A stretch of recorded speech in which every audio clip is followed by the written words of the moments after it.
AI ਤੇ ਸਿੱਖੀ ਇਹ ਐਕਸ਼ਨ ਦੇ ਵਿੱਚ ਕਿੱਦਾਂ ਹੈ, ਕਿੱਦਾਂ ਤੁਸੀਂ ਇਹ ਆਪਸ 'ਚ ਸੁਮੇਲ ਦੇਖਦੇ? ਧਰਮ ਉੱਤੇ ਰਾਜਨੀਤੀ ਨਹੀਂ, ਰਾਜਨੀਤੀ ਉੱਤੇ ਧਰਮ ਦਾ ਗੁੰਡਾ ਹੋਣਾ ਚਾਹੀਦਾ। ਸੋ ਉਹੀ ਚੀਜ਼ ਜਦੋਂ ਆਪਾਂ ਆਰਟੀਫੀਸ਼ੀਅਲ ਇੰਟੈਲੀਜੈਂਸ ਦੇ ਸੰਦਰਭ ਦੇ ਵਿੱਚ ਕਰਦੇ ਹਾਂ ਤਾਂ ਸੇਮ ਪ੍ਰਿੰਸੀਪਲ ਇੱਥੇ ਵੀ ਅਪਲਾਈ ਕਿ ਆਰਟੀਫੀਸ਼ੀਅਲ ਇੰਟੈਲੀਜੈਂਸ ਦੇ ਟੂਲ ਆਪਾਂ ਜਿੱਦਾਂ ਵਰਤਨੇ ਆ, ਆਰਟੀਫੀਸ਼ੀਅਲ ਇੰਟੈਲੀਜੈਂਸ ਬਣਾਉਤੀ ਬੁੱਧੀ ਆਪਾਂ ਹਨ ਅੱਖਰ ਵਰਤਦੇ ਉਹਦੇ ਵਾਸਤੇ, ਉਹਨੂੰ ਜਦੋਂ ਆਪਣੇ ਬੱਚੇ ਜਾਂ ਅਸੀਂ ਵੱਡੇ ਹੋ ਕੇ ਉਹਨੂੰ ਡਿਵੈਲਪ ਕਰਨਾ, ਜਿੱਥੇ ਉਹਨੂੰ ਡਿਪਲੋਏ ਕਰਨਾ, ਉਹਦੇ ਉੱਤੇ ਜੇ ਧਰਮ ਦਾ ਕੁੰਡਾ ਹੋਊਗਾ, ਸਿੱਖੀ ਦਾ ਕੁੰਡਾ ਹੋਊਗਾ ਤੇ ਉਹ ਆਰਟੀਫੀਸ਼ੀਅਲ ਇੰਟੈਲੀਜੈਂਸ ਸਰਬੱਤ ਦੇ ਭਲੇ ਵੱਲ ਹੀ ਜਾਊ। ਪਰ ਕੁਛ ਚੀਜ਼ਾਂ ਨਾਲ ਦੀ ਨਾਲ ਹੋਰ ਵੀ ਆ, ਜਦੋਂ ਅਸੀਂ ਕਿਉਂਕਿ ਜਿੱਦਾਂ ਬੱਚੇ ਆ ਨਾ ਛੋਟੇ, ਉਹ ਕਈ ਵਾਰ ਟੂਲਸ ਵਗੈਰਾ ਦੇਖਦੇ ਆ ਜਾਂ ਉਹਨਾਂ ਨੂੰ ਨਿੱਜੀ ਤੌਰ ਦੇ ਉੱਤੇ ਕੁਐਸਚਨਸ ਹੁੰਦੇ ਆ ਤੇ ਉਹ ਕੁਐਸਚਨਸ ਉਹ ਚੈਟ ਜੀਪੀਟੀ ਦੇ ਕੋਲ ਜਾਂਦੇ ਜਾਂ ਜੈਮਿਨਾਈ ਦੇ ਕੋਲ ਜਾਂਦੇ ਜਾਂ ਗ੍ਰੋਕ ਦੇ ਕੋਲ ਜਾਂਦੇ ਆ ਤੇ ਉਹ ਵੀ ਆਪਾਂ ਨੂੰ ਕੁਛ ਚੀਜ਼ਾਂ ਧਿਆਨ ਰੱਖਣ ਦੀ ਲੋੜ ਆ। ਗੁਰਬਾਣੀ ਦੇ ਜਿਹੜੇ ਹਵਾਲੇ ਆ ਉਹ ਅਸੀਂ ਚੈਟ ਜੀਪੀਟੀ ਤੋਂ ਨਾਂ ਲੈ ਕੇ ਰੀਅਲ ਮਰਾ ਜ਼ਿੰਦਗੀ ਦੇ ਉੱਤੋਂ ਲਈਏ ਕਿ ਜਿੰਨੀ ਜਾਣਕਾਰੀ ਸਾਨੂੰ ਇੰਟੈਲੀਜੈਂਸ ਇਹਦੇ ਤੋਂ ਮਿਲਦੀ ਆ, ਚੈਟ ਜੀਪੀਟੀ ਹੋ ਗਿਆ, ਤੁਹਾਡਾ ਗ੍ਰੋਕ ਹੋ ਗਿਆ, ਜੈਮਿਨਾਈ, ਜਿੰਨੇ ਵੀ ਲਾਰਜ ਲੈਂਗੁਏਜ ਮਾਡਲ ਆ, ਇਨਫਰਾਸਟ੍ਰਕਚਰ, ਉਹ ਕਿੱਥੋਂ ਆਈ? ਉਹਨਾਂ ਕੀ ਕੀਤਾ ਕਿ ਬਹੁਤ ਜ਼ਿਆਦਾ ਡੇਟਾ, ਜਿਹੜਾ ਦੁਨੀਆ ਭਰ ਦਾ ਡੇਟਾ, ਉਹਨੂੰ ਇਕੱਠਾ ਕੀਤਾ,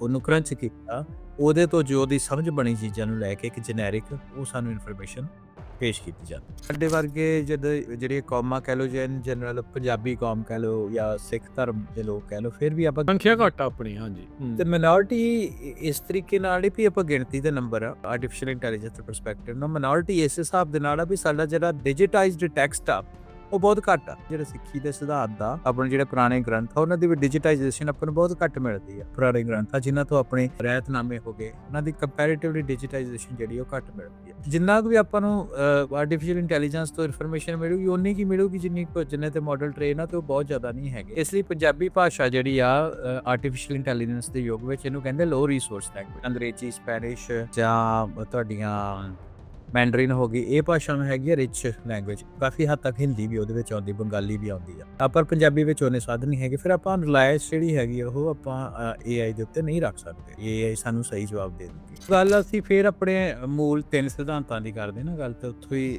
ਸਾਰੀ ਗੱਲ ਸ਼ੁਰੂ ਹੁੰਦੀ ਹੈ ਜੋ ਗੁਰੂ ਨਾਨਕ ਸਾਹਿਬ ਨੇ ਸਿੱਖਾਂ ਨੂੰ ਦਿੱਤੇ ਹੈਗੇ, ਨਾਮ ਜਪੋ, ਕਿਰਤ ਕਰੋ ਤੇ ਵੰਡ ਛਕੋ। ਇੱਥੋਂ ਹੀ ਗੱਲ ਜਿਹੜੀ ਸ਼ੁਰੂ ਜੀ। ਜਿਹੜੇ ਡਿਸਪਲੇ ਦੇ ਹੋ ਰਿਹਾ ਉੱਥੇ ਚੌਥਾ ਵੀ ਉਹਨਾਂ ਨੂੰ ਦਿਖ ਰਿਹਾ, ਵਿਵੇਕ ਬੁੱਧੀ ਉਹਦੇ ਤੱਕ। ਹਾਂਜੀ, ਉੱਚੋਂ ਨਾ ਉਹਦੇ ਬਾਰੇ ਮੈਂ ਤਾਂ ਗੱਲ ਕਰਦਾ। ਉਹ ਇਹ ਹੈਗਾ ਵੀ ਆਪਾਂ ਕੀ ਕਰਨਾ ਕਿ ਜਿਹੜੇ 3 ਸਿਧਾਂਤ ਆ, ਮੂਲ ਸਿਧਾਂਤ, ਉਹ ਤਾਂ ਹੈਗੇ ਆ, ਉਹਨਾਂ ਨੂੰ ਹੀ ਅਸੀਂ ਵਰਤਣਾ। ਤੇ ਚੌਥਾ ਹੈਗਾ AI ਦੇ ਕੰਟੈਕਸਟ ਦੇ ਵਿੱਚ।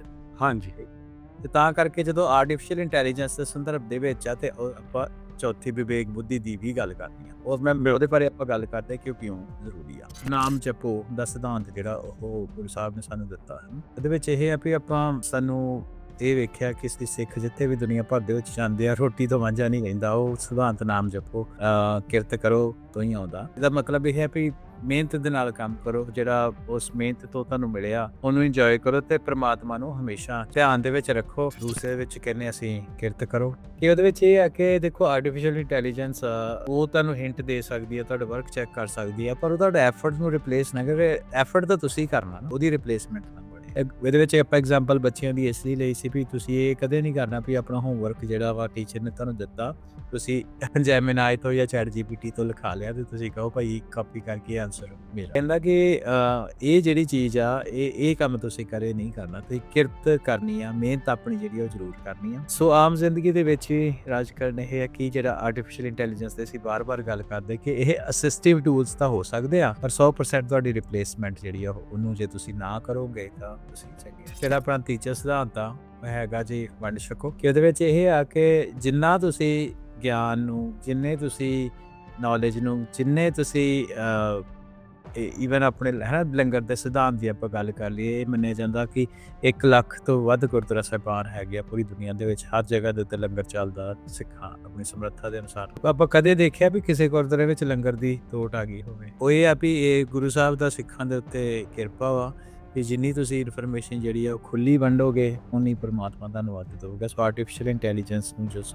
ਅਸੀਂ ਇਹੀ ਬੱਚਿਆਂ ਨੂੰ ਸਮਝਾਉਂਦੇ ਹਾਂ ਤੇ ਸਾਰਿਆਂ ਵਾਸਤੇ ਵੀ, ਜੇ ਤੁਹਾਡੇ ਕੋਲ ਇਨਫੋਰਮੇਸ਼ਨ ਹੈਗੀ ਆ ਆਰਟੀਫੀਸ਼ੀਅਲ ਇੰਟੈਲੀਜੈਂਸ ਦੀ ਤੇ ਉਹਨੂੰ ਬਾਹਰ ਜ਼ਰੂਰ ਸ਼ੇਅਰ ਕਰੋ। ਚੌਥਾ ਜਿਹੜਾ ਸਿਧਾਂਤ ਆਪਾਂ ਆਰਟੀਫੀਸ਼ੀਅਲ ਇੰਟੈਲੀਜੈਂਸ ਦੇ ਸੰਦਰਭ ਦੇ ਵਿੱਚ ਹੀ ਉਹ ਇੰਪੋਰਟੈਂਟ ਹੈ, ਜਿਹੜੀ ਗੱਲ ਆਪਾਂ ਪਹਿਲਾਂ ਵੀ ਕੀਤੀ ਸੀ, ਉਹ ਹੈਗੀ ਆ ਵਿਵੇਕ ਬੁੱਧੀ। ਸੋ ਜਿਹੜੀ ਵਿਵੇਕ ਗੱਲ ਹੈਗੀ ਆ ਉਹ ਇਹ ਆ ਕਿ ਆਪਾਂ ਗੁਰੂ ਸਾਹਿਬ ਦੇ ਕੋਲੋਂ ਕੀ ਮੰਗਦੇ ਆ? ਹਾਰ ਭਰਿਓ ਸੁਆਮੀ ਕੇ ਦੁਆਰੇ ਦੀਜੇ ਬੁੱਧ ਵਿਵੇਕਾ, ਹੈ ਨਾ, ਵੀ ਆਪਾਂ ਡਿਸਰਨਿੰਗ ਜਿਹੜੀ ਆ ਉਹ ਪਰਮਾਤਮਾ ਤੋਂ ਮੰਨਦੇ ਆ। ਤੇ ਇਹਦੇ ਗੱਲ ਵੀ ਜਿਹੜੀ ਆਪਾਂ ਸ਼ੁਰੂ 'ਚ ਕੀਤੀ ਉਹ ਦੁਬਾਰਾ ਇੱਥੇ ਰਿਪੀਟ ਕਰਨ ਲੱਗੇ ਵੀ ਆਰਟੀਫਿਸ਼ੀਅਲ ਇੰਟੈਲੀਜੈਂਸ ਦਾ ਟੂਲ ਬੜੇ ਸਟਰੋਂਗ ਆ, ਪਾਵਰਫੁਲ ਆ, ਪਰ ਗਲਤ ਤੇ ਉਹ ਬਾਇਸ ਹੋ ਸਕਦੇ, ਵਨ ਸਾਈਡਡ ਹੋ ਸਕਦੇ, ਡਿਪੈਂਡਿੰਗ ਅਪਨ ਵੀ ਉਹ ਕਿਹੜੇ ਮਾਡਲ ਦੇ ਉੱਤੇ ਟ੍ਰੇਨ ਹੋਏ ਆ। ਸਤਿ ਸ੍ਰੀ ਅਕਾਲ। Punjabi radio USA, Punjabi TV USA ਦੇ ਉੱਤੇ ਆਪ ਸਭ ਦਾ ਸਵਾਗਤ ਹੈ। ਮੈਂ ਰਾਜਕਨਵੀਰ ਸਿੰਘ, ਜੁੜ ਚੁੱਕੇ ਨੇ ਮੇਰੇ ਨਾਲ ਪੰਜਾਬੀ ਟੈਕ ਟਾਕ ਪ੍ਰੋਗਰਾਮ ਦੇ ਵਿੱਚ ਹਰਵਿੰਦਰ ਸਿੰਘ ਕੰਗ। ਹਰਵਿੰਦਰ ਸਿੰਘ ਜੀ, ਆਇਆਂ ਨੂੰ ਸਵਾਗਤ ਹੈ। ਸਤਿ ਸ੍ਰੀ ਅਕਾਲ ਜੀ। ਸਤਿ ਸ੍ਰੀ ਅਕਾਲ, ਰਾਜਕਨਵੀਰ ਸਿੰਘ, ਪੰਜਾਬੀ ਰੇਡੀਓ USA ਸੁਣਨ ਵਾਲੇ, ਪੰਜਾਬੀ ਟੀਵੀ ਵੇਖ ਕੇ ਸਾਡੇ ਸਾਰੇ ਮਾੜੇ ਸਰੋਤੇ ਤੇ ਵਿਊਅਰਸ ਦਾ ਫੇਰ ਤੋਂ ਨਿੱਘਾ ਜੀ ਆਇਆਂ ਕਹਿੰਦੇ ਆ ਇੱਕ ਹੋਰ ਐਪੀਸੋਡ ਪੰਜਾਬੀ ਟੈਕ ਟਾਕ ਦੇ ਵਿੱਚ, ਜਿਹਦੇ ਵਿੱਚ ਅਸੀਂ ਗੱਲਾਂ ਬਾਤਾਂ ਕਰਦੇ ਟੈਕਨੋਲੋਜੀ ਦੀ ਦੁਨੀਆ ਦੀਆਂ, ਸਾਡੀ ਜ਼ਿੰਦਗੀ ਨੂੰ ਕਿੱਦਾਂ ਇੰਪੈਕਟ ਕਰਦੀ ਆ, ਸਾਡੇ ਲਈ ਸਿੱਖਣ ਲਈ ਕਿਹੜੀਆਂ ਚੀਜ਼ਾਂ ਨੇ, ਤੇ ਫਿਊਚਰ ਟੈਕਨੋਲੋਜੀ ਦੇ ਤੇਜ਼ੀ ਕਰਕੇ ਕਿੱਦਾਂ ਦਾ ਸਾਨੂੰ ਦਿਖ ਰਿਹਾ, ਸਾਰੇ ਮਸਲਿਆਂ ਉੱਤੇ ਅਸੀਂ ਗੱਲਾਂ ਬਾਤਾਂ ਕਰਦੇ ਹਾਂ। ਤੇ ਪ੍ਰੋਗਰਾਮ ਨੂੰ ਸ਼ੁਰੂ ਕਰਨ ਤੋਂ ਪਹਿਲੇ ਹੀ ਫੇਰ ਤੋਂ ਇੱਕ ਵਾਰੀ ਬਹੁਤ ਬਹੁਤ ਧੰਨਵਾਦ ਜਿਹੜੇ ਸਾਡੇ ਵਿਊਅਰਸ ਤੇ ਸਰੋਤੇ ਸਾਨੂੰ ਮਿਲਦੇ ਆ ਆਫਲਾਈਨ ਤੇ ਗੱਲਾਂ ਬਾਤਾਂ ਕਰਦੇ ਆ, ਐਪਰੀਸੀਏਸ਼ਨ ਕਰਦੇ ਆ। ਰਾਜਕਰਨ ਜ਼ਿਆਦਾਤਰ ਨਿੱਜੀ ਤੌਰ ਦੇ ਉੱਤੇ ਹੈ ਨਾ, ਤੁਹਾਨੂੰ ਜਿਹੜੇ ਬੰਦੇ ਮਿਲਦੇ ਆ ਸੈਂਟਰਲ ਵੈਲੀ ਦੇ ਵਿੱਚ ਤੇ ਮੈਨੂੰ ਇੱਥੇ ਬੇ ਏਰੀਏ ਦੇ ਵਿੱਚ ਮਿਲਦੇ ਆ ਜੀ। ਹਰ ਇੱਕ ਹਫਤਾ ਕੋਈ ਇੱਦਾਂ ਦਾ ਹਫਤਾ ਹੋਊਗਾ ਜਿਹਦੇ ਵਿੱਚ ਕੋਈ ਜਾਣਾ ਆਪਾਂ ਨੂੰ ਨਹੀਂ ਮਿਲਦਾ ਤੇ ਐਪਰੀਸ਼ੀਏਟ ਨਹੀਂ ਕਰਦਾ। ਸੋ ਬਿਲਕੁਲ ਜਦੋਂ ਇੱਦਾਂ ਦੀ ਗੱਲਾਂ ਬਾਤਾਂ ਹੁੰਦੀਆਂ ਸਾਨੂੰ ਵਧੀਆ ਲੱਗਦਾ ਕਿ ਜੋ ਆਪਾਂ ਕਰਨਾ ਚਾਹੁੰਦੇ ਆ ਉਹ ਜਿਹੜੇ ਮੈਸੇਜਸ ਜਾ ਰਿਹਾ ਤੇ ਲੋਕੀ ਉਹਨੂੰ ਐਪਰੀਸ਼ੀਏਟ ਕਰਦੇ ਆ। ਸੋ ਵਧੀਆ ਲੱਗਦਾ ਤੁਹਾਨੂੰ ਸਾਰਿਆਂ ਨੂੰ ਮਿਲ ਕੇ। ਸੋ ਫੀਡਬੈਕ ਆਪਣੀ ਹਰ ਵਾਰ ਦੀ ਤਰ੍ਹਾਂ ਜ਼ਰੂਰ ਦਿੰਦੇ ਰਹੋ। ਸੋ ਧੰਨਵਾਦ ਜੀ, ਬਿਲਕੁਲ। ਟੈਕਨੋਲੋਜੀ ਦੀ ਦੁਨੀਆ ਦੇ ਵਿੱਚ ਕਿਵੇਂ ਆਪਣੀ ਆਮ ਜ਼ਿੰਦਗੀ ਦੇ ਉੱਤੇ ਅਸਰ ਪੈਂਦਾ ਆ, AI ਦੇ ਉੱਤੇ ਖਾਸ ਕਰਕੇ ਆਪਣਾ ਫੋਕਸ ਰਹਿੰਦਾ, ਕਿਉਂਕਿ ਸਮਾਂ AI ਦਾ ਚੱਲ ਰਿਹਾ, ਵਕਤ AI ਨੇ ਬਦਲਣਾ, ਤਕਨੀਕਾਂ ਉਸ ਦੇ ਕਰਕੇ ਬਦਲ ਰਹੀਆਂ, ਬਹੁਤ ਸਾਰੇ ਤਬਦੀਲੀਆਂ ਦੇ ਵਿੱਚੋਂ ਇਸ ਟਾਈਮ ਜ਼ਿੰਦਗੀ ਦੁਨੀਆ ਜਿਹੜੀ ਉਹ ਗੁਜ਼ਰ ਰਹੀ ਆ।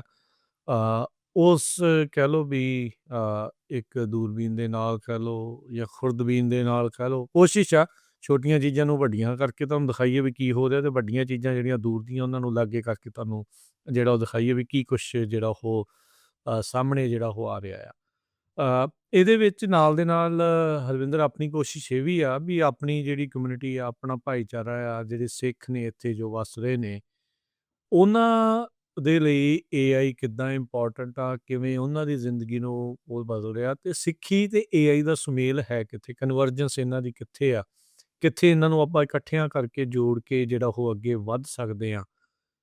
ਕਿਉਂਕਿ ਇਹ ਵੀ ਚੀਜ਼ ਆਪਾਂ ਨੂੰ ਜਾਣਨੀ ਪੈਣੀ ਆ, ਸਮਝਣੀ ਪੈਣੀ ਆ, ਤੇ ਇਹ ਮੰਨਣੀ ਪੈਣੀ ਆ ਵੀ AI ਨੂੰ ਹੁਣ ਜ਼ਿੰਦਗੀ 'ਚੋਂ ਮਨਫੀ ਨਹੀਂ ਕਰ ਸਕਦੇ, ਤੇ ਇਹਦਾ ਅਸਰ ਸਿੱਖੀ ਦੇ ਉੱਤੇ ਵੀ ਆਉਣਾ ਹੀ ਆਉਣਾ ਆ। ਸੋ ਸਮਾਂ ਰਹਿੰਦੇ ਹੋਏ ਉਹਨੂੰ ਬਿਹਤਰੀ ਦੇ ਨਾਲ ਵਰਤ ਕੇ ਸਿੱਖੀ ਨੂੰ ਆਪਾਂ ਹੋਰ ਮਜ਼ਬੂਤ ਕਿੱਦਾਂ ਕਰਨਾ ਹੈ, ਜਿਹੜੀ ਬਨਾਵਟੀ ਬੁੱਧੀ ਆ ਉਹ ਤੋਂ ਵਿਵੇਕ ਬੁੱਧੀ ਤੱਕ ਆਪਾਂ ਕਿੱਦਾਂ ਜਿਵੇਂ ਪਹੁੰਚਣਾ ਆ, ਉਹਦੀ ਵੀ ਆਪਣੀ ਕੋਸ਼ਿਸ਼ ਹੈਗੀ ਆ।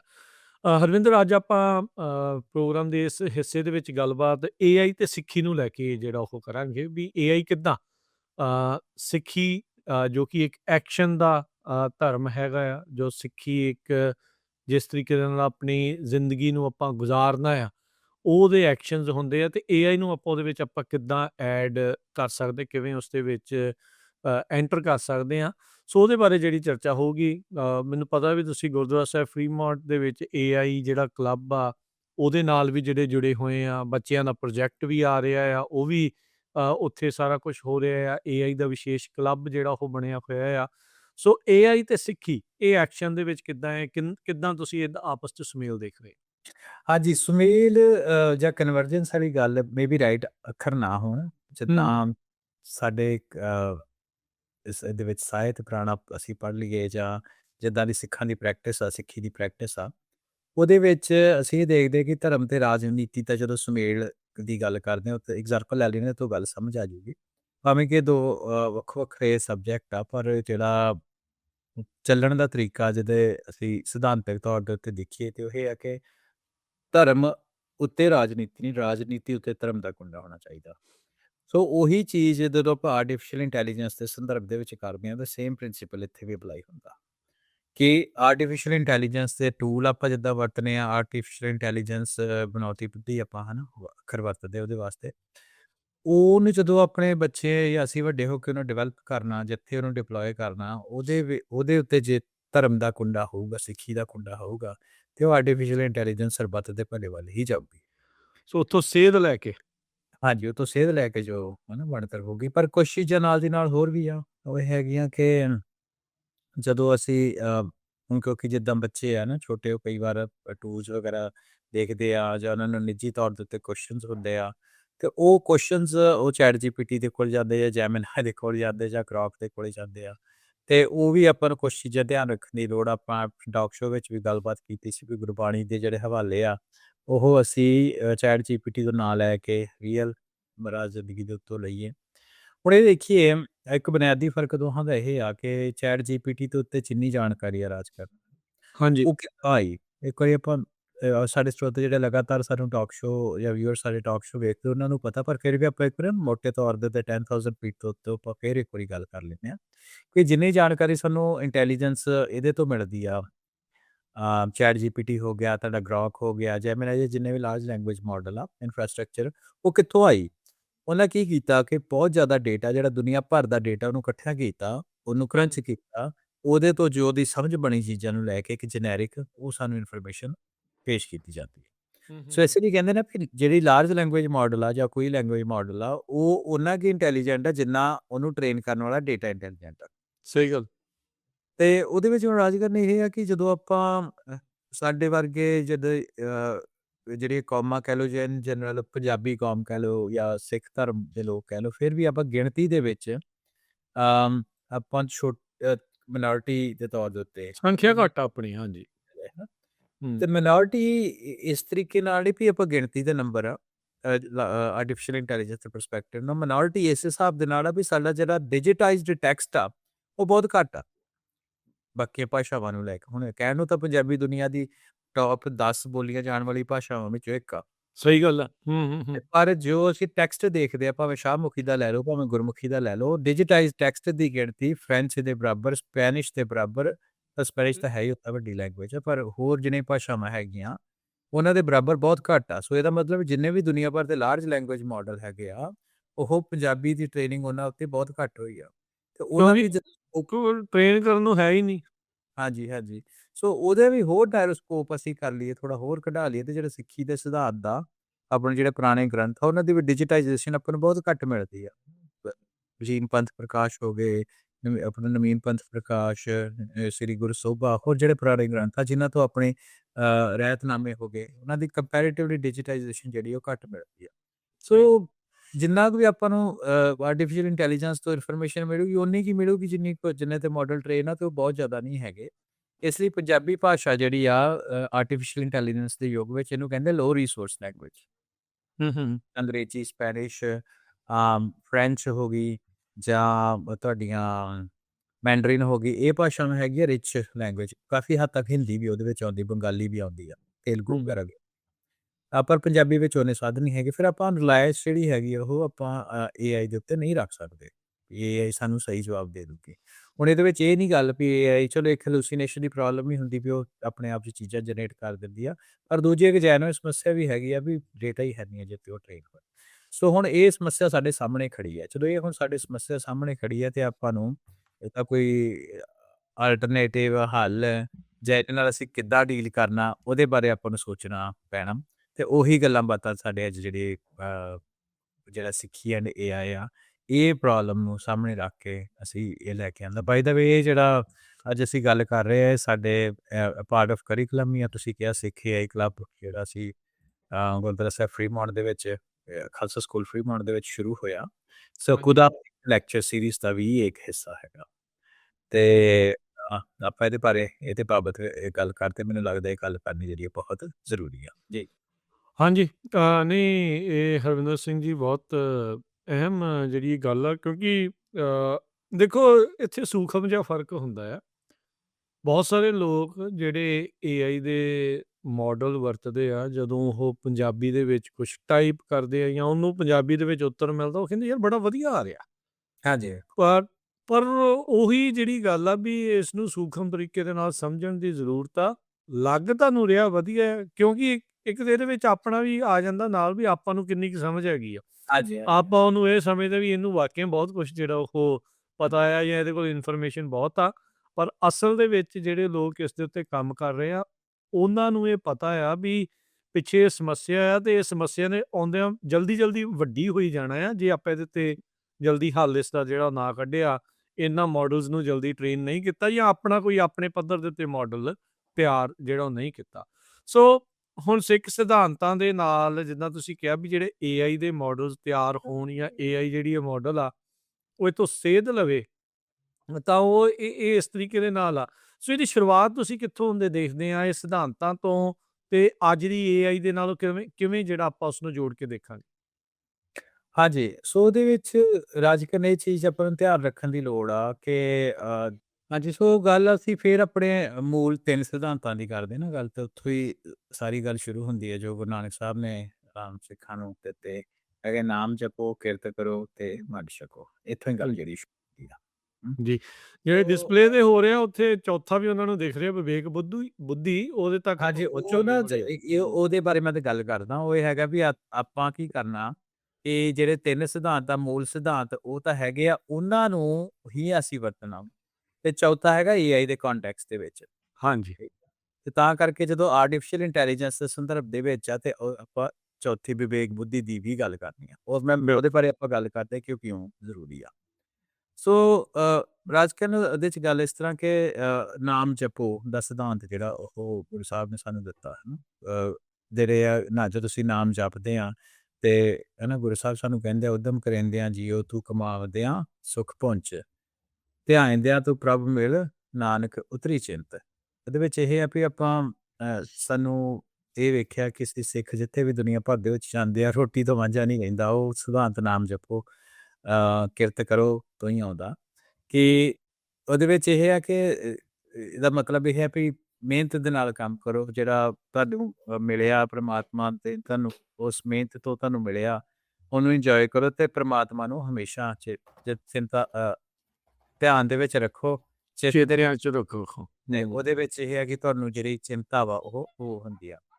ਤੋ ਉਹਦੇ ਵਿੱਚ ਰਾਜਕਨ ਇਹ ਆ ਕਿ ਜਦੋਂ ਤੁਸੀਂ ਕੋਈ ਆਰਟੀਫਿਸ਼ੀਅਲ ਇੰਟੈਲੀਜੈਂਸ ਦਾ ਟੂਲ ਹੈ ਨਾ, ਗਰੋਕ ਤੁਸੀਂ ਵਰਤਦੇ ਹੋ, ਤੁਸੀਂ ਚੈਟ ਜੀਪੀਟੀ ਵਰਤਦੇ ਹੋ, ਤੁਸੀਂ ਜੈਮੀਨਾਈ ਵਰਤਦੇ ਹੋ, ਇੱਕ ਇਹ ਜ਼ਰੂਰ ਦਿਮਾਗ ਦੇ ਵਿੱਚ ਰੱਖੋ ਕਿ ਅਸੀਂ ਇਹਨੂੰ ਕਿਉਂ ਵਰਤਣਾ ਹੈ ਨਾ। ਇੱਕ ਅਸੀਂ ਡੈਡੀਕੇਟਿਡ ਟਾਕ ਸ਼ੋ, ਤੁਹਾਨੂੰ ਚੇਤਾ ਹੋ, ਅਸੀਂ ਕੀਤਾ ਸੀ ਡੂਮ ਸਕਰੋਲਿੰਗ ਦੇ ਸੋਸ਼ਲ ਮੀਡੀਆ ਦੇ ਕੰਟੈਕਸਟ ਦੇ ਵਿੱਚ। ਬਿਲਕੁਲ।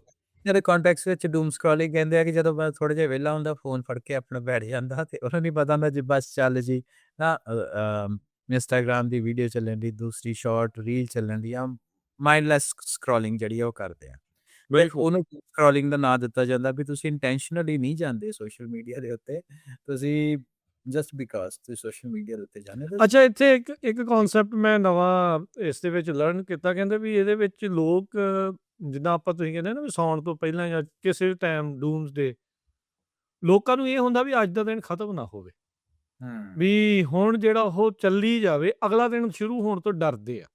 ਇਸ ਲਈ ਤੁਸੀਂ ਰਾਤ ਨੂੰ ਸੌਣ ਤੋਂ ਪਹਿਲਾਂ ਉਹ ਦਿਨ ਖਤਮ ਹੋਣ ਦੀ ਤੁਹਾਨੂੰ ਇਹ ਆ ਵੀ ਖਤਮ ਨਾ ਹੋਵੇ, ਬਸ ਹੁਣ ਮੈਂ ਇੱਦਾਂ ਬੈਠਾ ਤੇ ਇੱਦਾਂ ਬੈਠੇ ਹੀ ਰਹੋ। ਸੋ ਇਹ ਇਹ ਇੰਟਰਸਟਿੰਗ ਪ੍ਰਿੰਸੀਪਲ ਆ। ਹਾਂਜੀ, ਇੰਟਰਸਟਿੰਗ ਪ੍ਰਿੰਸੀਪਲ ਆ ਵੀ ਜਿਹੜੇ ਲੋਕ ਹੁੰਦੇ ਨਾ ਵੀ ਸਵੇਰੇ ਜਲਦੀ ਉੱਠਣਾ, ਉਹਨਾਂ ਨੂੰ ਹੁੰਦਾ ਵੀ ਜਲਦੀ-ਜਲਦੀ ਅੱਜ ਦਾ ਦਿਨ ਖਤਮ ਕਰੀਏ, ਕੱਲ ਨੂੰ ਨਵੇਂ ਸਿਰ ਤੋਂ ਕੁਛ ਸ਼ੁਰੂ ਕਰਦੇ ਆ। ਹਾਂ, ਵੀ ਉਹ ਇੱਕ ਉੱਦਮ ਕਰਨ ਦੀ ਜਿਹੜੀ ਤੁਸੀਂ ਗੱਲ ਕਰਦੇ ਆ ਨਾ, ਵੀ ਉਹਦੇ ਵਿੱਚ ਉਹ ਚੀਜ਼ ਆ ਜਾਂਦੀ ਆ। ਸੋ ਇਹ ਚੀਜ਼ ਜਿਹੜੀ ਡੂਮਸਡੇ ਸਕਰੋਲਿੰਗ ਦੇ ਵਿੱਚ ਹਿਊਮਨ ਸਾਈਕੋਲੋਜੀ ਦਾ ਇੱਕ ਆਹ ਪੱਖ ਵੀ ਜਿਹੜਾ ਮੈਂ ਸੋਚਿਆ ਵੀ ਹਾਂ, ਵਾਕਿਆ ਹੀ ਇਹ ਗੱਲ ਢੁੱਕਦੀ ਆ। ਹਾਂਜੀ। ਸੋ ਇਹ ਜਦੋਂ ਆਪਾਂ ਸੋਸ਼ਲ ਮੀਡੀਆ ਦੀ ਤਰ੍ਹਾਂ ਹੀ ਆਰਟੀਫਿਸ਼ੀਅਲ ਇੰਟੈਲੀਜੈਂਸ ਵੀ ਉਸੇ ਰੈਬਿਟ ਹੋਲ ਦੇ ਵਿੱਚ ਜਾ ਸਕਦੀ, ਬਿਕਾਜ਼ ਉਹਦੇ ਕੋਲ ਅਨਲਿਮਿਟਿਡ ਨੌਲੇਜ ਆ ਤੇ ਇਦਾਂ ਦੀ ਨੌਲੇਜ ਆ ਜਿਹੜਾ ਤੁਹਾਡਾ ਪਰਸਨਲ ਅਸਿਸਟੈਂਟ ਹੈਗੀ। ਤੇ ਇਹ ਵੀ ਡੂਮ ਸਕਰੋਲਿੰਗ ਦੇ ਤਰੀਕੇ ਨਾਲ ਹੋ ਸਕਦੀ ਆ, ਪਰ ਤੁਹਾਨੂੰ ਜਦੋਂ ਸੋਸ਼ਲ ਮੀਡੀਆ ਤੇ ਤੁਸੀਂ ਜਾਣਦੇ ਹੋ, ਜਾਂ ਤੁਸੀਂ ਏਆਈ ਦੇ ਉੱਤੇ ਵੀ ਇਵੈਂਚੁਅਲੀ ਜਦੋਂ ਤੁਸੀਂ ਜ਼ਿਆਦਾ ਯੂਜ਼ ਟੂ ਹੋ ਗਏ ਇੱਥੇ ਵੀ ਜਾਣਾ, ਸੋ 2 ਸੈਕਿੰਡ ਲਓ, 5 ਸੈਕਿੰਡ ਲਓ, ਤੇ ਇੰਟੈਂਸ਼ਨਲੀ ਸੋਚੋ ਵੀ ਤੁਸੀਂ ਸੋਸ਼ਲ ਮੀਡੀਆ ਤੇ ਕਰਨ ਕੀ ਜਾ ਰਹੇ ਹੋ। ਹਾਂਜੀ। ਜੀ ਗੱਲ ਆ ਕਿ ਆਪਾਂ ਕੋਈ ਜਾਣਕਾਰੀ ਇਕੱਠੀ ਕਰਨ ਜਾ ਰਹੇ ਜਾਂ ਸਮਾਂ ਖਰਾਬ ਕਰਨ ਜਾ ਰਹੇ ਹਾਂ। ਹੂੰ। ਠੀਕ ਆ।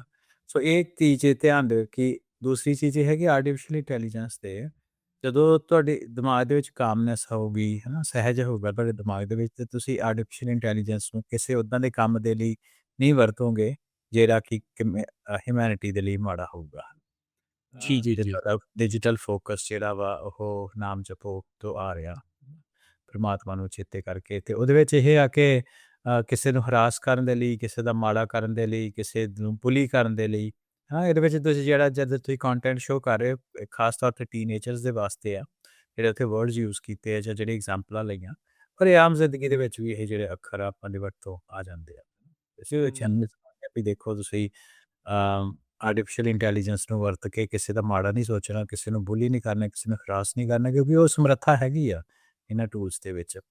ਤੇ ਉਹ ਨਾਮ ਜਪੋ ਵਾਲਾ ਜਿਹੜਾ ਫੋਕਸ ਆ ਉਹ ਕਰਨਾ ਚਾਹੀਦਾ। ਗੱਲ ਅਸੀਂ ਫਿਰ ਉਹੀ ਕਰ ਰਹੇ ਹਾਂ ਕਿ ਸਿੱਖੀ ਤੇ AI, ਕਿ ਸਿੱਖੀ ਸਿਧਾਂਤਾਂ ਨੂੰ ਤੁਸੀਂ ਕਿੱਦਾਂ ਮਨ ਵਿੱਚ ਰੱਖ ਕੇ ਆਰਟੀਫਿਸ਼ੀਅਲ ਇੰਟੈਲੀਜੈਂਸ ਨੂੰ ਯੂਜ਼ ਕਰਨਾ।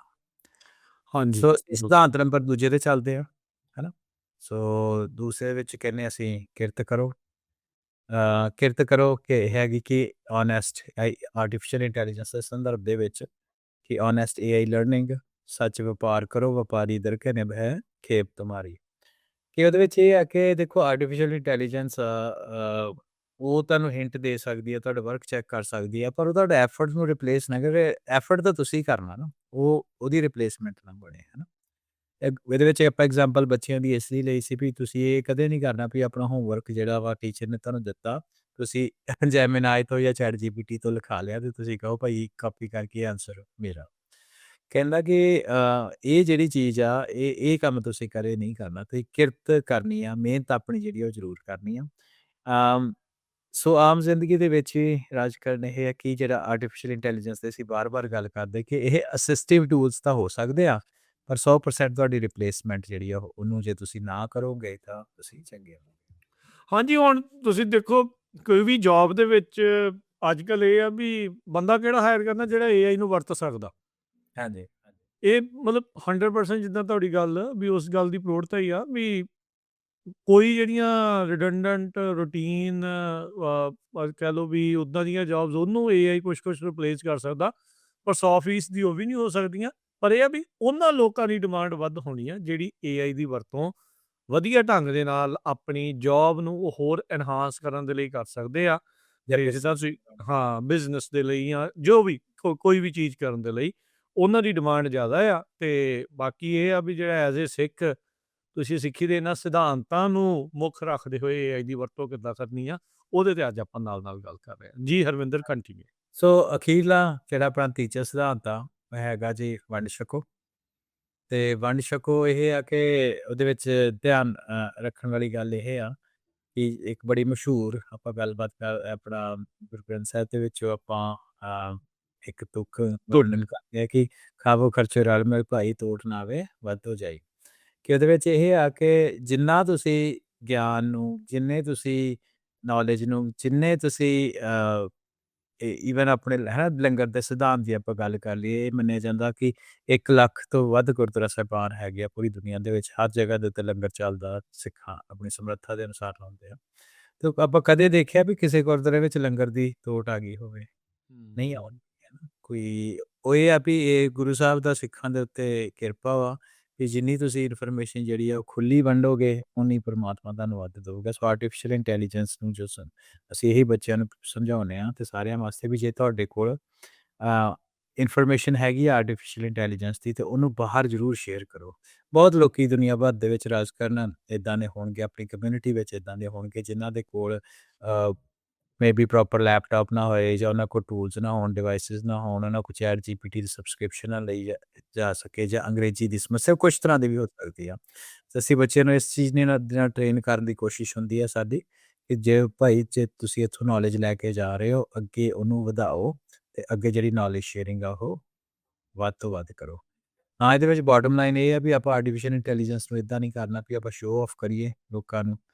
ਇਹਨੂੰ ਯੂਜ਼ ਕਰੋ ਵੀ ਬਾਕੀਆਂ ਨੂੰ ਐਜ਼ ਅ ਕਮਿਊਨਿਟੀ ਅਸੀਂ ਸਾਰੇ ਇੱਕ ਦੂਜੇ ਨੂੰ ਲਿਫਟ ਅਪ ਕਰੀਏ ਇਨਫੋਰਮੇਸ਼ਨ ਸ਼ੇਅਰ ਕਰਨ ਦੇ ਨਾਲ, ਹੈ ਨਾ। ਸੋ ਹਾਂਜੀ। ਸਾਡਾ ਆਪਾਂ ਇਹਦੇ ਵਿੱਚ ਇੱਕ ਐਗਜ਼ਾਮਪਲ ਆਪਾਂ ਆਪਣੇ ਟਾਕ ਸ਼ੋਅ ਦੀ ਵੀ ਇਹੀ ਕਰਦੇ ਹਾਂ ਕਿ ਤਕਰੀਬਨ ਹੁਣ ਹੈ ਨਾ 3 ਸਾਲ ਹੋ ਚੱਲੇ ਸਾਨੂੰ ਇਹਦੇ ਤੇ ਟਾਕ ਸ਼ੋਅ ਕਰਦੇ ਹਾਂ ਕਿ ਜਿੰਨੀ ਨੌਲੇਜ ਸਾਨੂੰ ਆਰਟੀਫਿਸ਼ੀਅਲ ਇੰਟੈਲੀਜੈਂਸ ਟੈਕਨੋਲੋਜੀ ਦੀ ਹੈਗੀ ਆ, ਸਾਡਾ ਸਿੱਧ ਪੁੱਤਰਾ ਜਿਹੜਾ ਉਹ ਆਪਣੇ ਆਪਾਂ ਸਿੱਧ ਪੱਧਰੀ ਪੰਜਾਬੀ ਭਾਸ਼ਾ ਦੇ ਵਿੱਚ ਅਸੀਂ ਐਕਸਪਲੇਨ ਕਰ ਸਕੀਏ ਆਪਣੇ ਵਿਊਅਰਸ ਤੇ ਸਰੋਤਿਆਂ ਦਾ ਨਾਲ ਫ੍ਰੀ ਆਫ ਕਾਸਟ। ਸੋ ਇਹ ਸਾਰੀਆਂ 3 ਜਿਹੜੇ ਸਿੱਖੀ ਦੇ ਸਿਧਾਂਤ ਆ। ਸੋ ਚੌਥਾ ਜਿਹੜਾ ਸਿਧਾਂਤ ਆਪਾਂ ਆਰਟੀਫਿਸ਼ੀਅਲ ਇੰਟੈਲੀਜੈਂਸ ਦੇ ਸੰਦਰਭ ਦੇ ਵਿੱਚ ਹੀ ਉਹ ਇੰਪੋਰਟੈਂਟ ਹੈ, ਜਿਹੜੀ ਗੱਲ ਆਪਾਂ ਪਹਿਲਾਂ ਵੀ ਕੀਤੀ ਸੀ, ਉਹ ਹੈਗੀ ਆ ਵਿਵੇਕ ਬੁੱਧੀ।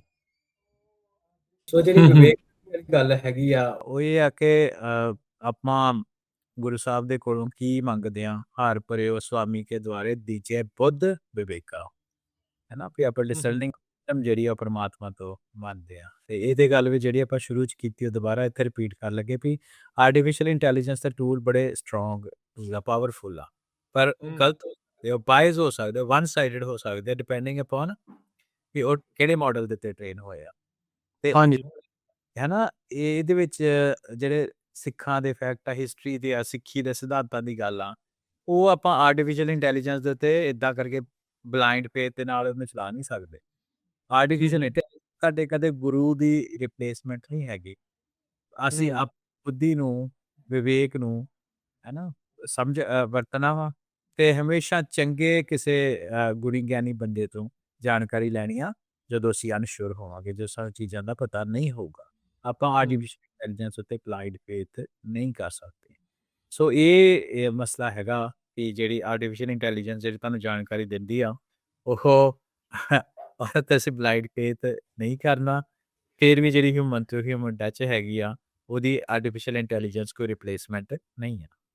ਨਹੀਂ ਸੋ ਬਿਲਕੁਲ ਇਹ ਚੀਜ਼ ਆਪਾਂ ਨੂੰ ਕੁਛ ਧਿਆਨ ਰੱਖਣ ਦੀ ਲੋੜ ਆ, ਤੇ ਇਹ ਚੀਜ਼ਾਂ ਜੋ ਅਸੀਂ ਧਿਆਨ ਰੱਖਾਂਗੇ ਤੇ ਜਿਹੜੀ ਕਿ ਸਾਡੇ ਆਉਣ ਵਾਲੇ ਟਾਈਮ ਦੇ ਵਿੱਚ ਅਸੀਂ ਚੀਜ਼ਾਂ ਨੂੰ ਸਮਝਣ ਦੇ ਵੀ ਸਮਰੱਥ ਹੋਵਾਂਗੇ, ਤੇ ਜਿਹੜੀ ਆਪਣੀ ਮਾਈਂਡ ਦੀ ਥੋਟ ਦੀ ਸੋਵਰੈਨਿਟੀ ਆ ਉਹ ਵੀ ਆਪਾਂ ਆਰਟੀਫਿਸ਼ੀਅਲ ਇੰਟੈਲੀਜੈਂਸ ਦੇ ਅੱਗੇ ਨਹੀਂ ਟੇਕਾਂਗੇ, ਕਿਉਂਕਿ ਆਰਟੀਫਿਸ਼ੀਅਲ ਇੰਟੈਲੀਜੈਂਸ, ਫਿਰ ਮੈਂ ਬਾਰ-ਬਾਰ ਗੱਲ ਕਰਦਾ, ਇੱਕ ਅਸਿਸਟਿਵ ਟੂਲ ਆ, ਤੁਹਾਡੀ ਹੈਲਪ ਕਰ ਸਕਦਾ, ਪਰ ਉਹ ਰਿਪਲੇਸਮੈਂਟ ਨਹੀਂ ਹੈਗੀ।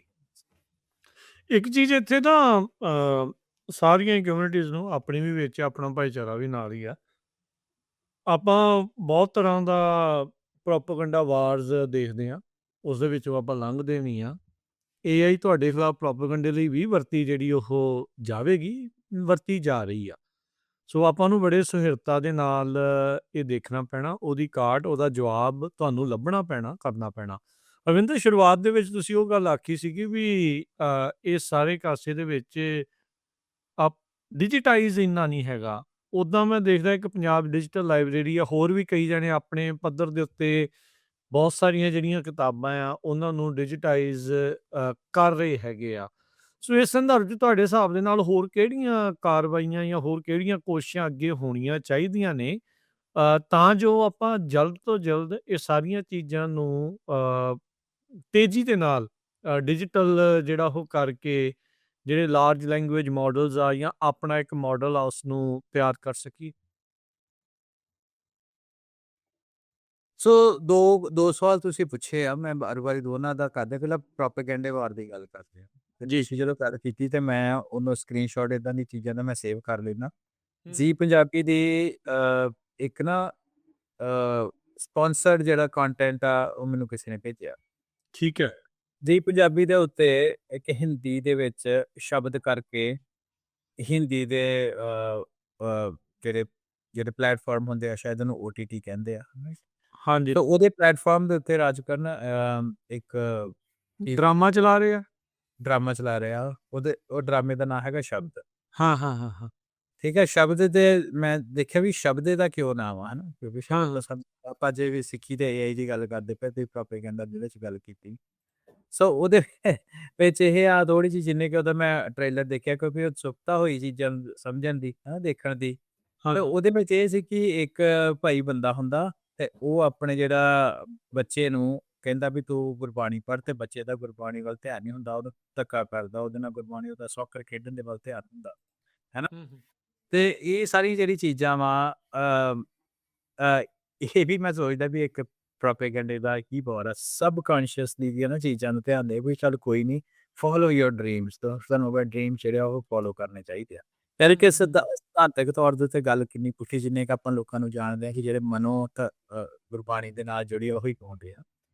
ਧੱਕੇ ਨਾਲ ਕਿਸੇ ਕੋਲ ਗੁਰਬਾਣੀ ਨਹੀਂ ਗਾ ਸਕਦੇ, ਪਰ ਜਸਟ ਇਨਕਰੇਜਮੈਂਟ ਵੀ, ਜੇ ਤੁਸੀਂ ਨਹੀਂ ਗੁਰਬਾਣੀ ਪੜ੍ਹਨੀ ਚਾਹੁੰਦੇ ਆ ਨਾ, ਕੋਈ ਫੇਕ ਸਿੱਖਾਂ ਦੀ ਜਿੱਦਾਂ ਬਾਲੀਵੁੱਡ ਦੇ ਵਿੱਚ ਉਹ ਡਿਪਿਕਸ਼ਨ ਕਰਦੇ ਆ, ਬੱਚੇ ਵੀ ਉਹ ਉਹਨੇ ਬੱਚੇ ਆ, ਹਨਾ, ਨਾ ਗਾਤਰੇ ਪਾਏ ਆ, ਨਾ ਕਿਰਪਾਨ ਪਾਈ ਆ, ਤੇ ਜਿਹੜਾ ਉਹਦਾ ਫਾਦਰ ਆ ਉਹ ਵੀ ਉਹਦੇ ਨਾਲ ਬੜਾ ਖਤਰਨਾਕ ਜਿਹਾ ਦਿਖਾਇਆ, ਤੂੰ ਇਹੀ ਕਰ, ਤੂੰ ਇਹੀ ਕਰ। So it's all type of propaganda, ਪਰ ਉਹ ਜਿਹੜੀ ਚੀਜ਼ਾਂ ਸਪਾਂਸਰ ਹੋ ਕੇ ਉੱਤੇ ਸਾਡੇ ਜਿਹੜੇ ਸੋਸ਼ਲ ਮੀਡੀਆ ਦੇ ਉੱਤੇ ਉਹ ਚੀਜ਼ਾਂ ਪੁਸ਼ ਕੀਤੀਆਂ ਜਾ ਰਹੀਆਂ। ਸੋ ਇਹਨਾਂ ਟਾਈਮਾਂ ਦੇ ਉੱਤੇ ਜਿਹੜੀ ਮੈਂ ਗੱਲ ਕਰਦਾ ਸੀ ਨਾ, ਥਾਟ ਦੀ ਸੋਵਰੈਨਿਟੀ ਜਿਹੜੀ ਆ ਉਹ ਰੱਖਣੀ ਬਹੁਤ ਇੰਪੋਰਟੈਂਟ ਆ, ਹੈ ਨਾ? ਤੇ ਇਹ ਜਿਹੜਾ ਕੰਟੈਂਟ ਆ, ਇਹ ਤੁਹਾਡੇ ਘਰਾਂ ਦੇ ਵਿੱਚ ਦਿਨੋਂ ਦਿਨ ਜਿਹੜਾ ਪੁਸ਼ ਸਾਡੀ ਪੁਰਾਣੀ ਜਨਰੇਸ਼ਨ ਨੇ ਵੀ ਦੇਖਿਆ, ਤੇ ਇਹ ਜਿਹੜਾ ਇਹ ਲਗਾਤਾਰ ਆਉਣ ਵਾਲੀ ਜਨਰੇਸ਼ਨਾਂ ਨੂੰ ਵੀ ਇਹ ਚੀਜ਼ ਸਮੱਸਿਆ ਆਊਗੀ। ਇਹ ਚੀਜ਼ਾਂ ਤਾਂ ਆਪਾਂ ਨੂੰ ਥੋੜ੍ਹਾ ਜਿਹਾ ਧਿਆਨ ਰੱਖਣ ਦੀ ਲੋੜ ਆ। ਹੁਣ ਗੱਲ ਅਸੀਂ ਕਰਦੇ ਹਾਂ ਦੂਜੀ, ਜਿਹੜੀ ਤੁਸੀਂ ਦੂਜੀ ਕੀਤੀ, ਅਸੀਂ ਕੀ ਕਰ ਸਕਦੇ ਹਾਂ ਫਿਰ ਲੋ ਰਿਸੋਰਸ ਲੈਂਗੁਏਜ। ਸੋ ਰਾਜਕਨ ਆਪਾਂ ਇੰਡੀਵਿਜੂਅਲ ਤੌਰ ਦੇ ਉੱਤੇ ਮੈਨੂੰ ਦੇਖਦਾ ਵੀ ਆਪਾਂ ਕਾਫੀ ਸਕਸੈਸਫੁਲ ਹੈਗੇ ਆ ਲੈਂਗੁਏਜ ਜਦੋਂ ਹਾਂਜੀ। ਉਹਦੇ ਵਿੱਚ ਪਰ ਆਰਗੇਨਾਈਜੇਸ਼ਨਲ ਸਟਰਕਚਰ ਸਾਡੇ ਬਹੁਤ ਵਧੀਆ, ਗੁਰਦੁਆਰਾ ਸਾਹਿਬਾਨ ਆਪਣੇ ਉਹਦੇ 'ਚ ਕੋਈ ਦੋ ਰਾਹਾਂ ਨਹੀਂ, ਪਰ ਆਰਗੇਨਾਈਜੇਸ਼ਨਲ ਸਟਰਕਚਰ ਉਸ ਹਿਸਾਬ ਦੇ ਨਾਲ ਸਟਰੋਂਗ ਨਹੀਂ ਹੈਗੇ ਜਿੰਨੇ ਹੋਣੇ ਚਾਹੀਦੇ, ਖਾਸ ਤੌਰ ਦੇ ਉੱਤੇ ਸਾਹਿਤਕ ਵਰਗ ਦੇ ਵਿੱਚ। ਇਹ ਜਿਹੜੇ ਕੰਮ ਹੈਗੇ ਨੇ, ਰਾਜਕਨ ਨਿੱਠ ਕੇ ਕਰਨ ਵਾਲੇ ਕੰਮ ਆ। ਇਹਦੇ ਵਿੱਚ ਇਹ ਹੈ ਕਿ ਪੂਰੀ ਦੇ ਪੂਰੀਆਂ ਉਮਰਾਂ ਲੱਗ ਜਾਂਦੀਆਂ। ਉਹਦੇ ਵਿੱਚ ਇਹ ਹੈ ਕਿ ਜਿਹੜਾ ਬਹੁਤ ਜ਼ਿਆਦਾ ਕੰਟੈਂਟ ਪੁਰਾਣਾ ਹੈਗਾ, ਜਿੱਦਾਂ ਮੈਂ ਇਹਦੇ 'ਚ ਆਪਣੇ ਇੱਕ ਐਗਜ਼ਾਮਪਲ ਲੈ ਲਵਾਂ ਕਿ ਭਾਈ ਵੀਰ ਸਿੰਘ ਜੀ ਨੇ ਜਿੱਦਾਂ ਦਾ ਕੰਮ ਕੀਤਾ, ਜਾਂ ਪੂਰਨ ਸਿੰਘ ਹੋਣਾ ਨੇ ਜਿੱਦਾਂ ਦਾ ਕੰਮ ਕੀਤਾ, ਉਸ ਸਮੇਂ ਦੇ ਵਿੱਚ ਨਵੀਂ ਪ੍ਰਿੰਟਿੰਗ ਪ੍ਰੈਸ ਆਈ ਸੀ। ਉਹਨਾਂ ਜਿੰਨਾ ਸਿੱਖਾਂ ਦਾ ਪੁਰਾਣਾ ਡੇਟਾ ਹੈਗਾ, ਇਹ ਜਿਹੜਾ ਹੈਂਡ ਰਿਟਨ ਸੀ, ਜਿੰਨਾ ਬਾਰੇ ਤੋਂ ਬਾਅਦ ਬਚ ਗਿਆ, ਉਹਨਾਂ ਦੇ ਘਰਾਂ ਦੇ ਵਿੱਚ ਉਹਨਾਂ ਪੋਥੀਆਂ ਸਾਂਭ ਕੇ ਰੱਖੀਆਂ, ਉਹਨਾਂ ਨੂੰ ਬਾਹਰ ਕੱਢ ਕੇ ਉਹਨਾਂ ਦੇ ਉਤਾਰੇ ਜਿਹੜੇ ਜਿੰਨੇ ਕੁ ਵੀ ਅਵੇਲੇਬਲ ਸੀ ਉਹ ਕਰਾਏ, ਤੇ ਉਹਨੂੰ ਛਾਪੇਖਾਨੇ ਦੇ ਵਿੱਚ ਲੈ ਕੇ ਆਏ। ਹਾਂਜੀ। ਠੀਕ ਆ, ਸੋ ਉਹਦੇ ਵਿੱਚ ਬਹੁਤ ਉਮਰਾਂ ਲੱਗ ਗਈਆਂ। ਗਿਆਨੀ ਦੇਜ ਸਿੰਘ, ਗਿਆਨੀ ਗੁਰਮੁਖ ਸਿੰਘ ਹੋਣੀ, ਹੋਰ ਵੀ ਕਈ ਸਿੰਘ ਸਭਾ ਲਹਿਰ ਦੇ ਹੈਗੇ ਸੀ ਬੰਦੇ, ਜਾਂ ਭਾਈ ਵੀਰ ਸਿੰਘ ਹੋਣੀ ਹੈਗੇ ਸੀ, ਪੂਰਨ ਸਿੰਘ ਹੋਣੀ ਹੈਗੇ ਸੀ, ਹੋਰ ਵੀ ਕਈ ਨਾਂ ਜਿਹੜੇ ਆਪਣੇ ਗਿਆਨੀ ਦੇਜ ਸਿੰਘ ਹੋਣੀ, ਹੈ ਨਾ, ਹੋਰ ਵੀ ਕਈ ਨਾਂ ਹੈਗੇ ਆ। ਸੋ ਉਹਨਾਂ ਜਿੱਦਾਂ ਹੈਂਡ ਰਿਟਨ ਨੂੰ ਛਾਪੇਖਾਨੇ ਦੇ ਵਿੱਚ ਲੈ ਕੇ ਆਪਣੀ ਉਮਰਾਂ ਲਾ ਦਿੱਤੀਆਂ, ਉੱਦਾਂ ਦਾ ਆਰਗੇਨਾਈਜੇਸ਼ਨਲ ਸਟਰਕਚਰ ਸਾਡੇ ਕੋਲ ਸਿੱਖ ਪਰਸਪੈਕਟਿਵ ਤੋਂ, ਪੰਜਾਬੀ ਲੈਫਟ ਦੇ ਪਰਸਪੈਕਟਿਵ ਤੋਂ ਤਾਂ ਹੈਗਾ, ਪਰ ਸਿੱਖ ਪਰਸਪੈਕਟਿਵ ਤੋਂ ਉਹਨਾਂ ਜਿਹੜਾ ਨਿੱਠ ਕੇ ਕੰਮ ਜਿਹੜਾ ਛਾਪੇਖਾਨੇ ਤੋਂ ਡਿਜੀਟਾਈਜੇਸ਼ਨ ਦੇ ਵੱਲ ਹੋਣਾ ਚਾਹੀਦਾ ਸੀ, ਉਹਨਾਂ ਹੋਇਆ ਨਹੀਂ। ਅੱਛਾ। ਸੋ ਉਹੀ ਇੱਕ ਠੀਕ। ਕਾਰਨ ਹਨ। ਹਾਂ। ਜਦੋਂ ਇਹ ਅੱਗੇ ਪੰਜਾਬ ਡਿਜੀਟਲ ਲਾਇਬ੍ਰੇਰੀ ਦੀ ਗੱਲ ਕੀਤੀ, ਸੋ ਉਹਨਾਂ ਦੇ ਨਾਲ ਵੀ ਆਪਾਂ ਰੀਚ ਆਊਟ ਕੀਤਾ, ਜਦੋਂ ਇਹ ਸਾਰੀ ਗੱਲਾਂ ਬਾਤਾਂ ਕਰਦੇ ਹਾਂ।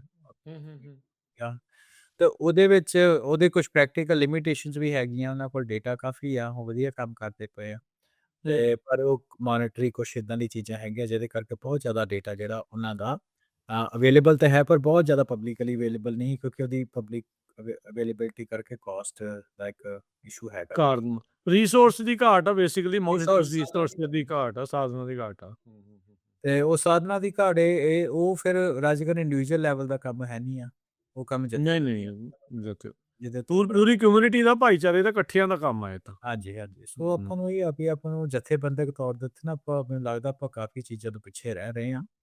ਤੋ ਇਹਦੇ ਵਿੱਚ ਕੋਈ ਫੇਮ ਨਹੀਂ ਆਉਣਾ, ਇਹਦੇ ਵਿੱਚ ਉਸ ਤਰੀਕੇ ਦਾ ਇਵੈਂਚੁਅਲੀ ਚਲੋ ਆ ਜਾਊਗਾ, ਪਰ ਹੋ ਸਕਦਾ ਨਾ ਆਵੇ, ਹਨ। ਇਹ 'ਚ ਪੈਸੇ ਖਰਚੇ ਵਾਲੀ ਵੀ ਗੱਲ ਹੈਗੀ ਆ, ਤੇ ਇਹਦੇ ਵਿੱਚ ਹੋ ਸਕਦਾ ਤੁਹਾਡੀ ਹੋ ਸਕਦਾ ਹਰਵਿੰਦਰ ਗੱਲ ਕੌੜੀ ਲੱਗੇ, ਪਰ ਸਿੱਖ ਕਮਿਊਨਿਟੀ ਬਹੁਤ ਸਾਰੇ ਥਾਂ ਦੇ ਉੱਤੇ ਖਰਚੇ ਕਰਦੀ। ਪੂਰੇ ਦੁਨੀਆ ਦੇ ਵਿੱਚ ਸਿੱਖ ਕਮਿਊਨਿਟੀ ਦੇ ਬਹੁਤ ਸਾਰੇ ਸਮਾਗਮ, ਮੈਂ ਕਿ ਸਮਾਗਮ ਨੂੰ ਕੋਈ ਮੇਰੇ ਨਿੰਦਣ ਦਾ ਨਹੀਂ, ਕੋਈ ਇਹ ਨਹੀਂ ਆ ਵੀ ਨਾ ਕਰਾਓ ਜਾਂ ਇੱਦਾਂ ਨਹੀਂ। 1 ਸਾਲ 'ਚ 1 ਜਣਾ ਘੱਟ ਕਰਾ ਕੇ, ਤੇ ਉਹ ਜਿਹੜੀ ਮਾਇਆ ਜਿਹੜੀ ਲੱਗਣੀ ਉਸ ਸਮਾਗਮ ਦੇ ਉੱਤੇ, ਉਹ ਇਹੋ ਜਿਹੀ ਰਿਸੋਰਸ ਦੇ ਉੱਤੇ ਲਾ ਲਈ ਜਾਵੇ, ਰੋਟੇਟ ਕਰ ਲਓ। ਜ਼ਰੂਰੀ ਨਹੀਂ ਵੀ ਇੱਕ ਦਾ ਬੰਦ ਕਰ ਦਿਓ। 1 ਸਾਲ ਇਹਨਾਂ ਨੇ ਘੱਟ ਕਰ ਲਿਆ, 1 ਸਾਲ ਉਹਨਾਂ ਨੇ ਘੱਟ ਕਰ ਲਿਆ। ਇੱਕ ਸਾਲ ਬਾਅਦ ਜਿਹੜੀ ਉਹ ਜਿੰਨੇ ਸਮਾਗਮ ਆ, ਸਾਲ ਬਾਅਦ ਪਤਾ ਨਹੀਂ ਕਿੰਨੇ ਸਾਲਾਂ ਬਾਅਦ ਦੁਬਾਰਾ ਮਿਸ ਕਰਨ ਦੀ ਨੌਬਤ ਆਉਣੀ ਆ। ਸੋ ਉਹ ਜਿਹੜੀ ਮਨੀ ਆ, ਜਾਂ ਉਹ ਜਿਹੜੇ ਰਿਸੋਰਸ ਆ, ਕੁਛ ਇਸ ਤਰੀਕੇ ਦੇ ਨਾਲ ਵਰਤ ਲੈਣੇ ਜਿਹੜੇ ਉਹ ਚਾਹੀਦੇ ਆ। ਪਰ ਗੱਲ ਇਹ ਆ ਵੀ ਕਰੇ ਕੌਣ, ਮਤਲਬ ਸਲਾਹ ਤਾਂ ਬੰਦਾ ਦੇ ਦੇਵੇ, ਮੰਨੂਗਾ ਕੋਈ ਕਿ ਨਹੀਂ। ਇਹ ਇੱਥੇ ਹੀ ਵਿਵੇਕ ਬੁੱਧੀ ਦੀ ਲੋੜ। ਹਾਂਜੀ। ਨਤੀਜੇ ਬੁੱਧ ਵਿਵੇਕਾ, ਹੈ ਨਾ, ਉਹ ਜਿਹੜੇ ਆਪਾਂ ਪਹਿਲਾਂ ਗੱਲ ਕੀਤੀ, ਪਰਮਾਤਮਾ ਤੋਂ ਉਹੀ ਮੰਗਣੀ ਚਾਹੀਦੀ ਆ। ਜੀ। ਤੋ ਤੁਸੀਂ ਜਿਹੜੀ ਗੱਲ ਕੀਤੀ ਉਹ ਇਹ ਆ ਵੀ ਜਿੰਨਾ ਜ਼ਿਆਦਾ ਆਪਣਾ ਡਿਜੀਟਾਈਜੇਸ਼ਨ ਹੋਊਗੀ, ਉਨਾ ਜ਼ਿਆਦਾ ਆਪਣੇ ਜਿਹੜੇ ਲਾਰਜ ਲੈਂਗੁਏਜ ਮਾਡਲ ਹੈਗੇ ਆ, ਕਿਉਂਕਿ ਉਨੇ ਜ਼ਿਆਦਾ ਸਮਾਰਟ ਹੋਣਗੇ, ਕਿਉਂਕਿ ਜਿਹੜੇ ਲਾਰਜ ਲੈਂਗੁਏਜ ਮਾਡਲ ਹਨ, ਵੇਖੋ ਜਦੋਂ ਸਕਰੇਪ ਕਰਕੇ ਸਾਰੇ ਇੰਟਰਨੈਟ ਤੋਂ ਡੇਟਾ ਇਹ ਲਾਰਜ ਲੈਂਗੁਏਜ ਮਾਡਲ ਬਣੇ, ਉਸ ਤੋਂ ਬਾਅਦ ਜਿਹੜਾ ਡੇਟਾ ਦੀ ਇੰਪੋਰਟੈਂਸ ਆ ਬਹੁਤ ਜ਼ਿਆਦਾ ਵੱਧ ਗਈ ਹੈ, ਰੀਅਲ ਡੇਟਾ। ਹਾਂਜੀ ਹਾਂਜੀ। ਜੀ ਜੀ। ਉਹ ਲੋਕਾਂ ਨੇ ਨਾ, ਜਿੰਨੇ ਤੁਸੀਂ ਦੇਖਦੇ ਹੋਵੋਗੇ ਕਿ ਜਿੰਨੀਆਂ ਵੈਬਸਾਈਟਸ ਹੈਗੀਆਂ ਅਖਬਾਰਾਂ ਵਾਲੀਆਂ ਜਾਂ ਦੂਸਰੀ ਤੀਸਰੀ, ਉਹਨਾਂ ਸਾਰਿਆਂ ਨੇ ਆਪਣੇ ਉੱਤੇ ਪੇ ਵਾਲਸ ਲਾ ਦਿੱਤੀਆਂ। ਉਹ ਇੱਕ ਐਕਸਲਰੇਸ਼ਨ ਹੋਣ ਦਾ ਇੱਕ ਚਲੋ ਮੋਨਿਟਰੀ ਕਾਰਨ ਆ, ਤੇ ਦੂਸਰਾ ਕਾਰਨ ਇਹ ਹੈ ਵੀ ਉਹ ਡੇਟਾ ਉਹਦਾ ਨਾ ਵਰਤ ਸਕਣ। ਸੋ ਆਪਾਂ ਨੂੰ ਜਿਹੜਾ ਡੇਟਾ ਵਾ ਡਿਜੀਟਾਈਜੇਸ਼ਨ ਕਰਕੇ ਵੱਧ ਤੋਂ ਵੱਧ ਆਨਲਾਈਨ ਲਿਆਉਣਾ ਚਾਹੀਦਾ। ਵੱਧ ਤੋਂ ਵੱਧ ਪੰਜਾਬੀ ਦੀ ਵਰਤੋਂ ਕਰਨੀ ਚਾਹੀਦੀ, ਵੱਧ ਤੋਂ ਵੱਧ ਸਿੱਖ ਪਰਸਪੈਕਟਿਵ ਤੋਂ ਜਿਹੜਾ ਰਾਈਟ ਅਪ ਉਹ ਕਰਨਾ ਚਾਹੀਦਾ। ਇਹ ਇੱਕ ਤਰੀਕਾ ਹੈਗਾ। ਦੂਸਰਾ ਤਰੀਕਾ ਰਾਜ ਕਰਨਾ ਹੈਗਾ, ਇੱਕ ਨਾ ਨਵੀਂ ਟੈਕਨੋਲੋਜੀ ਐਮਸੀਪੀ ਕਹਿੰਦੇ ਆ। ਹਾਂਜੀ। ਐਮਸੀਪੀ ਸਰਵਰਸ ਹੁੰਦੇ ਆ, ਉਹਦੇ ਉੱਤੇ ਆਪਣਾ ਡੇਟਾ ਲਾ ਕੇ ਤੇ ਜਿਹੜੇ ਬਹੁਤ ਜੇ ਇੱਦਾਂ ਦੀ ਕੋਈ ਆਪਾਂ ਜਥੇਬੰਦੀ ਆਰਗੇਨਾਈਜੇਸ਼ਨ ਵੱਡੇ ਤੌਰ ਦੇ ਉੱਤੇ ਖੜੀ ਕਰ ਸਕਦੇ ਆ, ਤੇ ਉਹਦੇ ਨਾਲ ਜਿਹੜਾ ਸਾਰੇ ਦਾ ਸਾਰਾ ਡੇਟਾ ਹੈਗਾ ਆਪਾਂ ਉਹਨੂੰ ਲਾਰਜ ਲੈਂਗੁਏਜ ਮਾਡਲ ਦੀ ਟ੍ਰੇਨਿੰਗ ਦੇ ਲਈ ਫੀਡ ਕਰ ਸਕਦੇ ਆ। ਪਰ ਉਹ ਥੋੜਾ ਪ੍ਰੋਜੈਕਟ ਜਿਹੜਾ ਹੈਗਾ ਉਹਦੇ ਲਈ ਵੀ ਡੈਡੀਕੇਟਿਡ ਜਿਹੜੇ ਸਾਧਨ ਆਪਾਂ ਨੂੰ ਚਾਹੀਦੇ ਆ। ਸੋ ਇਹ ਕੁਛ ਠੀਕ ਹੈਗੇ ਆ ਜੀ। ਜੀ। ਆਪਾਂ ਹਰਵਿੰਦਰ ਸਿੰਘ ਇੱਥੇ ਇੱਕ ਆਪਾਂ ਬ੍ਰੇਕ ਲੈਂਦੇ ਹਾਂ। ਬ੍ਰੇਕ ਤੋਂ ਬਾਅਦ 'ਚ ਜੁੜਦੇ ਹਾਂ ਵਾਪਸ। ਗੱਲਬਾਤ ਪੰਜਾਬੀ ਟੈਕ ਟਾਕ ਦੇ ਵਿੱਚ ਇਉਂ ਹੀ ਜਾਰੀ ਰਹੇਗੀ। ਮਿਲਦੇ ਇੱਕ ਬ੍ਰੇਕ ਤੋਂ ਬਾਅਦ। ਜੀ। ਬ੍ਰੇਕ ਤੋਂ ਬਾਅਦ ਇੱਕ ਵਾਰੀ ਫਿਰ ਆਪ ਸਭ ਨੂੰ ਜੀ ਆਇਆਂ ਨੂੰ ਆਖਦੇ ਹਾਂ, ਸਵਾਗਤ ਕਰਦੇ ਹਾਂ ਸਰੋਤੇ ਪ੍ਰੋਗਰਾਮ ਪੰਜਾਬੀ ਟੈਕ ਟਾਕ ਦੇ ਵਿੱਚ। ਹਰਵਿੰਦਰ ਸਿੰਘ, ਇੱਕ ਵਾਰੀ ਫਿਰ ਸਵਾਗਤ ਹੈ, ਜੀ ਆਇਆਂ ਨੂੰ, ਸਤਿ ਸ਼੍ਰੀ ਅਕਾਲ। ਸਤਿ ਸ਼੍ਰੀ ਅਕਾਲ ਜੀ। Thank you. ਤੇ ਹਰਵਿੰਦਰ, ਹੁਣ ਆਪਾਂ ਕੁਛ ਕੁ ਟੈਕ ਦੁਨੀਆ ਦੀਆਂ ਖਬਰਾਂ ਦੇ ਉੱਤੇ ਵੀ ਨਜ਼ਰ ਮਾਰ ਲਈਏ ਕਿ ਤਾਜ਼ਾ ਤਰੀਨ ਜਿਹੜਾ ਉਹ ਚੱਲ ਰਿਹਾ ਆ। ਓਬਵੀਅਸ ਜੀ ਗੱਲ ਆ, ਏਆਈ ਸਾਰੇ ਪਾਸੇ ਉਸੇ ਦੀ ਮੁੱਖ ਧਾਰਾ ਦੀਆਂ ਜਿਹੜੀਆਂ ਖਬਰਾਂ ਉਸੇ ਦੇ ਨਾਲ ਹੀ ਸੰਬੰਧਿਤ ਆ। ਏਆਈ ਮੈਟਾਵਰਸ ਜਿਹੜਾ ਮੈਟਾ ਦਾ, ਇਹਦੇ ਬਾਰੇ ਥੋੜ੍ਹਾ ਜਿਹਾ ਦੱਸੋ। ਕੀ ਜਿਹੜਾ ਇਸ ਟਾਈਮ ਚੱਲ ਰਿਹਾ, ਕਾਫੀ ਪੂੰਜੀ ਨਿਵੇਸ਼ ਕਰ ਰਹੇ ਆ ਇਸ ਦੇ ਵਿੱਚ। ਮੈਟਾਵਰਸ ਨੂੰ ਰਾਜ ਕਰਨਾ, ਦੇਖੋ ਫੇਸਬੁੱਕ ਮੈਟਾਵਰਸ ਤੋਂ ਪਹਿਲਾਂ ਦਾ ਨਾਂ ਫੇਸਬੁੱਕ ਹੁੰਦਾ ਸੀ ਕੰਪਨੀ ਦਾ, ਤੇ ਉਹਦੇ ਕਰਕੇ ਕਾਫੀ ਕੁਛ ਹੋਇਆ। Bad publicity, bad marketing. ਤੇ ਉਹਦੇ ਕਰਕੇ ਉਹਨਾਂ ਨਾਂ ਚੇਂਜ ਕਰਕੇ ਮੈਟਾਵਰਸ ਕਰ ਲਿਆ, ਤੇ ਉਹਦਾ ਸ਼ਾਰਟ ਫਾਰਮ ਹੈ ਜੀ ਮੈਟਾ, ਜਿਹੜੀ ਇਹਨਾਂ ਦੀ ਪੇਰੈਂਟ ਕੰਪਨੀ ਹੈ ਫੇਸਬੁੱਕ, ਇੰਸਟਾਗ੍ਰਾਮ ਤੇ ਵਟਸਐਪ ਅਮੰਗ ਅਦਰਸ, ਹੋਰ ਵੀ ਇਹਨਾਂ ਦੇ। ਹਾਂਜੀ, ਹੋਰ ਵੀ ਕਈ ਨੇ। ਤੇ ਉਸ ਤੋਂ ਬਾਅਦ ਕੀ ਹੋਇਆ ਕਿ ਇਹਨਾਂ ਨੂੰ ਬਹੁਤ ਜ਼ਿਆਦਾ ਨੇ ਕਿਹਾ ਕਿ ਕੋਵਿਡ ਦੇ ਦੌਰਾਨ ਸਾਰੀ ਜਦੋਂ ਦੁਨੀਆ ਅੰਦਰ ਘਰਾਂ ਦੇ ਵਿੱਚ ਵੜ ਗਈ, ਤੇ ਕਾਫੀ ਜ਼ਿਆਦਾ ਨਾ ਆਪਾਂ ਵੇਖਿਆ ਸਟਾਕ ਪ੍ਰਾਈਸ, ਸਟਾਕ ਟ੍ਰੇਡਿੰਗ ਹੋਣ ਲੱਗ ਪਈ, ਜਾਂ ਵਰਚੁਅਲ ਦੁਨੀਆ ਦੇ ਵਿੱਚ ਬਹੁਤ ਜ਼ਿਆਦਾ ਲੋਕੀ ਵੜ ਗਏ। ਤੇ ਉਦੋਂ ਉਸ ਟਾਈਮ ਦੇ ਉੱਤੇ ਇਹਨਾਂ ਦੀ ਸਪੈਂਡਿੰਗ ਬਹੁਤ ਜ਼ਿਆਦਾ ਸੋਸ਼ਲ ਮੀਡੀਆ ਤੇ ਐਡਵਰਟਾਈਜ਼ਮੈਂਟ ਹੋ ਗਈ, ਕਿਉਂਕਿ ਹਿਊਮਨ ਟੂ ਹਿਊਮਨ ਕੰਟੈਕਟ ਰਿਹਾ ਨਹੀਂ। ਸੋ ਉਹਦੇ ਵਿੱਚ ਇਹ ਦੇਖਣ ਨੂੰ ਲੱਗਦਾ ਕਿ ਮਾਰਕ ਜ਼ਕਰਬਰਗ ਨੇ ਉਹਨੂੰ ਇਸ ਤਰੀਕੇ ਨਾਲ ਲਿਆ ਕਿ ਜਿਹੜੇ ਫਿਊਚਰ ਆਉਣ ਵਾਲਾ ਉਹ ਹੈ ਹੀ ਇੱਦਾਂ ਦਾ। ਸੋ ਉਹਦੇ ਕਰਕੇ ਉਹਨੇ ਜਿਹੜੀ ਡਿਵੈਲਪਮੈਂਟ ਆ ਵਰਚੁਅਲ ਰਿਐਲਿਟੀ ਦੇ ਵਿੱਚ ਉਹ ਕਰਨੀ ਸ਼ੁਰੂ ਕਰ ਦਿੱਤੀ VR ਬਹੁਤ ਜ਼ਿਆਦਾ। ਤੇ ਉਹਦੇ ਵਿੱਚ ਇਹ ਮੈਟਾਵਰਸ ਦਾ ਸਾਰਾ ਆਈਡੀਆ ਲੈ ਕੇ ਆਏ, ਹਨਾ, ਵੀ ਲੋਕਾਂ ਨੂੰ ਗਲਾਸਿਸ ਲੈ ਕੇ ਆਉਣਗੇ ਜਿਹਦੇ ਵਿੱਚ 3D ਵਰਲਡ ਆ ਨਾ, ਉਹਦੇ ਉੱਤੇ ਪਲਾਟ ਬਣਨੇ ਸ਼ੁਰੂ ਹੋਏ, ਉੱਤੇ ਸੇਲਾਂ ਹੋਣ ਲੱਗ ਪਈਆਂ। ਸੋ ਫਿਊਚਰ ਉਹਨੇ ਕਿਹਾ ਕਿ $10 ਬਿਲੀਅਨ ਦੇ ਕਰੀਬ, ਜਾਂ ਕਹਿ ਲਓ tens of billions of dollar ਜਿਹੜੇ ਉਹਨੇ ਸਪੈਂਡ ਕਰਨੇ ਸ਼ੁਰੂ ਕਰ ਦਿੱਤੇ।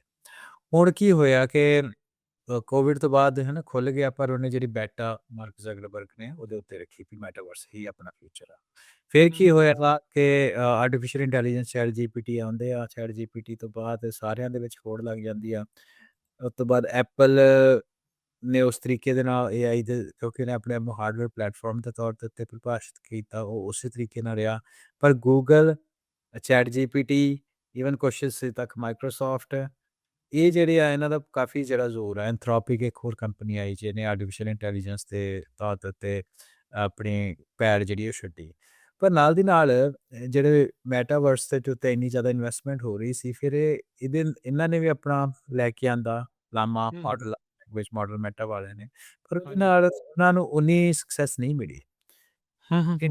ਇੰਟਰਸਟਿੰਗਲੀ ਡੇਟਾ ਇਹਨਾਂ ਦੇ ਕੋਲ ਕਾਫੀ ਜ਼ਿਆਦਾ ਹੈ, ਗੂਗਲ ਤੋਂ ਬਾਅਦ ਸ਼ਾਇਦ ਮੈਟਾ ਦੇ ਕੋਲ ਹੀ, ਕਿਉਂਕਿ ਇੰਸਟਾਗ੍ਰਾਮ, ਵਟਸਐਪ, ਫੇਸਬੁੱਕ ਨੂੰ ਕਾਫੀ ਲੋਕ ਯੂਜ਼ ਕਰਦੇ ਆ। ਇਹ ਮੰਨਿਆ ਜਾਂਦਾ ਕਿ ਹਰ ਚੌਥਾ ਪੰਜਵਾਂ ਬੰਦਾ ਦੁਨੀਆ ਦੇ ਵਿੱਚ ਇਹਨਾਂ ਦੇ ਪਲੇਟਫਾਰਮ ਦੇ ਥਰੂ ਜਾਂਦਾ, ਸ਼ਾਇਦ ਠੀਕ ਹੈ। ਉਹ ਪੂਰੀ ਦੁਨੀਆ ਨੂੰ ਆਲਮੋਸਟ ਇਹ ਟੱਚ ਕਰਦੇ ਆ, ਪਰ ਫਿਰ ਵੀ ਇਹ ਲਾਰਜ ਲੈਂਗੁਏਜ ਮਾਡਲ ਉਸ ਹਿਸਾਬ ਨਾਲ ਨਹੀਂ ਪ੍ਰੋਡਿਊਸ ਕਰ ਸਕੇ। ਫਿਰ ਇਹਨਾਂ ਬੈਠ ਕੇ ਗੱਲਬਾਤ ਕੀਤੀ ਵੀ ਇਹ ਕਿਉਂ ਨਹੀਂ ਹੈ ਨਾ, ਫਿਊਚਰ ਤੇ ਇਹ ਹੀ ਆ। ਤੇ ਫਿਰ ਉਹਨਾਂ ਨੇ ਇਹ ਹਿਸਾਬ ਲਿਆ ਵੀ ਭਾਈ ਮੈਟਾਵਰਸ ਨੂੰ ਹੁਣ ਬੁਲਾਓ ਸਤਿ ਸ੍ਰੀ ਅਕਾਲ, ਤੇ ਜਿੰਨਾ ਕੰਮ ਕਰ ਹੈਗਾ, ਜਿੰਨੀ ਆਪਣੀ ਪੂੰਜੀ ਹੈਗੀ ਆ, ਇੰਸਟੈਡ ਅਸੀਂ AI ਦੇ ਵਿੱਚ ਇਨਵੈਸਟ ਕਰੀਏ। ਸੋ ਇਹ ਜਿਹੜਾ ਪਿਵਟ ਆ ਪਿਛਲੇ ਕੁਛ 2 ਹਫ਼ਤਿਆਂ ਦੇ ਵਿੱਚ ਚੱਲਿਆ, ਜਿਹਦੇ ਤੋਂ ਕਾਫੀ ਲੋਕੀ ਲੇ ਆਫ ਵੀ ਇਹਨਾਂ ਕੀਤੇ। ਇੱਕ ਟਾਈਮ ਦੇ ਉੱਤੇ ਇਹ ਚੱਲ ਰਿਹਾ ਸੀ ਸ਼ਾਇਦ 20% ਤੱਕ ਦੇ ਜਿਹੜੇ ਪ੍ਰਪੋਜ਼ਲ ਲੇ ਆਫ ਦੇ, ਉਹ ਮੈਂ ਹਾਂਜੀ, 20% ਤਾਂ ਨਹੀਂ ਹੋਇਆ, ਪਰ ਫਿਰ ਵੀ ਕਾਫੀ ਗਿਣਤੀ ਜਿਹਦੀ ਕਿ ਆਪਾਂ ਨੂੰ ਅਵੇਲੇਬਲ ਨਹੀਂ ਹੈ ਜਾਣਕਾਰੀ। ਪਰ ਉਹ ਹੀ ਜ਼ਿਆਦਾ ਵਰਚੁਅਲ ਰਿਐਲਿਟੀ ਰਿਐਲਮ ਦੇ ਵਿੱਚੋਂ ਜ਼ਿਆਦਾ ਲੋਕਾਂ ਨੂੰ AI ਦੇ ਵਿੱਚ ਲਾਇਆ ਗਿਆ, ਤੇ ਜਾਂ ਤੇ ਕੰਮ ਕਰਦੇ ਸੀ ਉਹਨਾਂ ਦਾ ਲੇ ਆਫ ਕੀਤਾ ਗਿਆ। ਸੋ ਕਾਫੀ ਜਿਹੜੇ ਲੇ ਆਫ ਆ ਪਿਛਲੇ ਹਫ਼ਤੇ ਜਿਹੜੇ ਆ ਮੈਟਾ ਦੇ ਵਿੱਚ ਹੋਏ, ਪਿਛਲੇ ਸੋਮਵਾਰ। ਸੋ ਇਹ ਜਿਹੜਾ ਪਿਵਟ ਆ ਆਰਟੀਫਿਸ਼ੀਅਲ ਇੰਟੈਲੀਜੈਂਸ ਦੀ ਰੇਸ ਦੇ ਵਿੱਚ ਆਉਣ ਦਾ, ਉਹ ਸਾਹਮਣੇ ਆਇਆ, ਕਿਉਂਕਿ ਹੁਣ ਤੱਕ ਜਿਹੜੇ ਵੱਡੇ ਨਾਮ ਆ ਉਹ ਹੈਗੇ ਆ ਚੈਟ GPT ਨੰਬਰ 1 ਹੀ ਅਜੇ ਵੀ, ਗ੍ਰੋਕ, ਐਂਥਰੋਪਿਕ, ਜੈਮੀਨਾਈ, ਇਹ ਕੁਛ ਨਵਾਂ ਡੀਪ ਸੀਕ ਹੈ ਕਿ ਨਹੀਂ ਖੇਡ ਡੀਪਸੀਕ ਵੀ ਹੈ ਬਟ ਵੈਸਟਰਨ ਹੈਮਿਸਫੇਅਰ ਦੇ ਵਿੱਚ ਨਹੀਂ ਹੈ। ਇੱਕ ਚੀਜ਼ ਸੋਚਣ ਵਾਲੀ ਹੈ ਵੀ ਭਾਵੇਂ ਕਿ ਗਿਣਤੀ ਪੱਖੋਂ ਈਸਟਰਨ ਹੈਮਿਸਫੇਅਰ ਦੇ ਵਿੱਚ ਚਾਈਨਾ ਦੇ ਵਿੱਚ ਬਹੁਤ ਲੋਕੀ ਆ, ਪਰ ਜਿੱਥੇ ਪੂੰਜੀਵਾਦ ਦੀ ਗੱਲ ਆਉਂਦੀ ਆ ਜਾਂ ਡਾਲਰ ਵੈਲਿਊ ਕਾਸਟ ਦੀ ਗੱਲ ਆਉਂਦੀ ਆ, ਉਹ ਵੈਸਟ ਅਜੇ ਵੀ ਕੋਈ ਮੁਕਾਬਲਾ ਅਮਰੀਕਾ, ਯੂਰਪ ਦਾ ਦਬਦਬਾ ਆ ਉਹਨਾਂ ਦਾ ਪੂਰਾ। ਉਸ ਚੀਜ਼ ਦੇ ਵਿੱਚ ਹੈਗਾ। ਭਾਵੇਂ ਗਿਣਤੀ ਦੇ ਵਿੱਚ ਡੀਪਸੀਕ ਬਹੁਤ ਜ਼ਿਆਦਾ ਹੋਏਗੀ, ਪਰ ਜਿਹੜੀ ਪੈਸੇ ਦੀ ਸਰਕੂਲੇਸ਼ਨ ਹੈ ਇੱਥੇ ਹੋਣ ਕਰਕੇ ਇਨਫਲੂਐਂਸ ਸ਼ਾਇਦ ਉਹਨਾਂ ਨਹੀਂ ਹੈ। ਉਹਨਾਂ ਨਹੀਂ ਹੈ ਜੀ। ਨਾਲੇ ਫਿਰ ਇਦਾਂ ਹੈ, ਇੱਕ ਕਿੱਥੇ ਇੱਕ ਮੁਲਕ ਤੇ ਕਿੱਥੇ ਬਹੁ ਗਿਣਤੀ ਮੁਲਕ, ਚਾਹੇ ਜਨਸੰਖਿਆ ਨੂੰ ਕਹਿ ਕੇ ਬਰਾਬਰਤਾ ਹੋਵੇ, ਪਰ ਜਿਓਗ੍ਰਾਫੀਕਲ ਏਰੀਆ ਤੇ ਕਰ ਨਾ ਹਾਂਜੀ ਕੀ ਗੱਲ ਆਪਾਂ ਕਰਦੇ ਹਾਂ ਰਿਸੋਰਸਿਸ ਦੀ ਗੱਲ।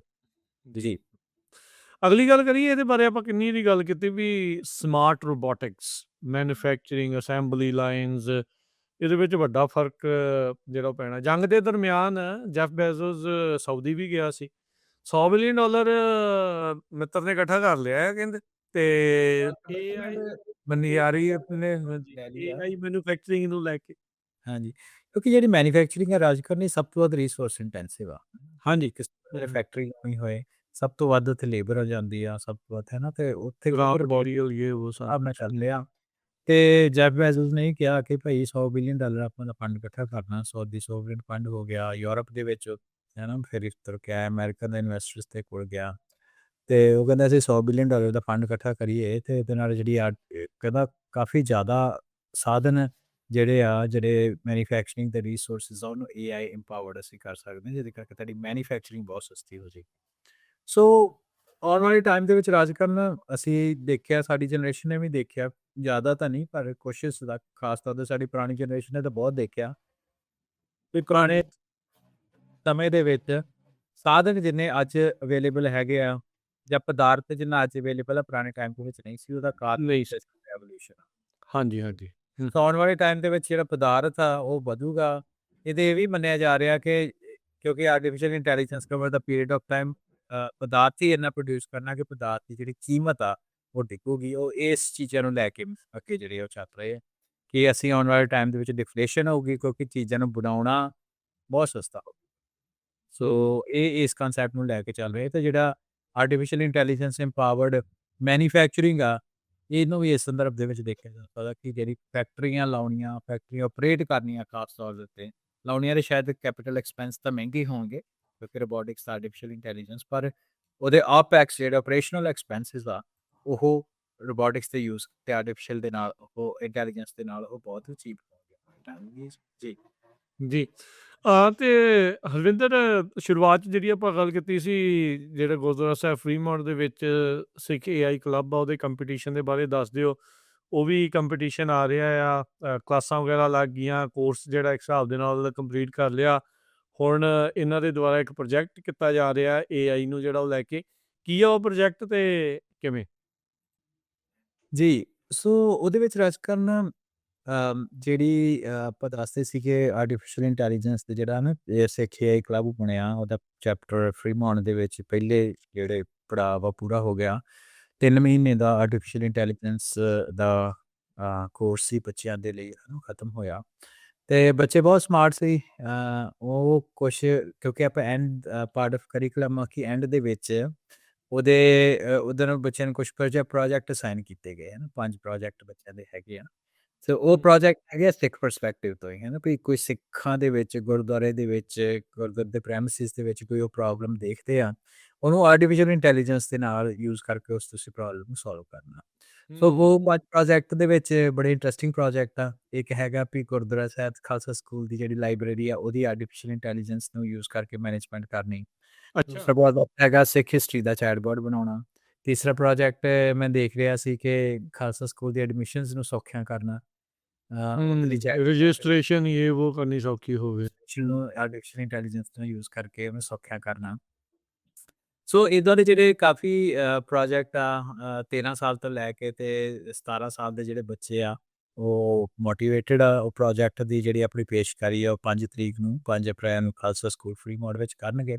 ਤੇ ਜੱਜਿਸ ਦਾ ਜਿਹੜਾ ਪੈਨਲ ਆ ਉਹ ਇੰਡਸਟਰੀ ਤੋਂ ਜਿਹੜਾ ਉਹ ਆ ਰਿਹਾ, ਸੋ ਉਹ ਪ੍ਰੋਜੈਕਟਸ ਦੀ ਜਿਹੜੀ ਜੱਜਿੰਗ ਆ ਉਹ ਕਰਨਗੇ। ਉਸ ਜੱਜਿੰਗ ਦੇ ਉੱਤੇ ਜਿਹੜੇ ਫਸਟ ਪ੍ਰਾਈਜ਼ ਆ ਜਿਹੜਾ ਵੀ ਇਸ ਪ੍ਰੋਜੈਕਟ ਤੋਂ ਜਿੱਤੇਗਾ, ਮੇਰੀ ਆਸ ਉਮੀਦ ਹੈਗੀ ਕਿ ਆਪਾਂ ਕਿਸੇ ਟਾਕ ਸ਼ੋਅ ਦੇ ਵਿੱਚ ਆਪਾਂ ਉਹਨਾਂ ਦੇ ਨਾਲ ਵੀ ਗੱਲਬਾਤ ਕਰਾਂਗੇ ਕਿਹੜਾ ਉਹਨਾਂ ਪ੍ਰੋਜੈਕਟ ਬਣਾਇਆ ਤੇ ਕਿਹੜਾ ਜਿੱਤਿਆ।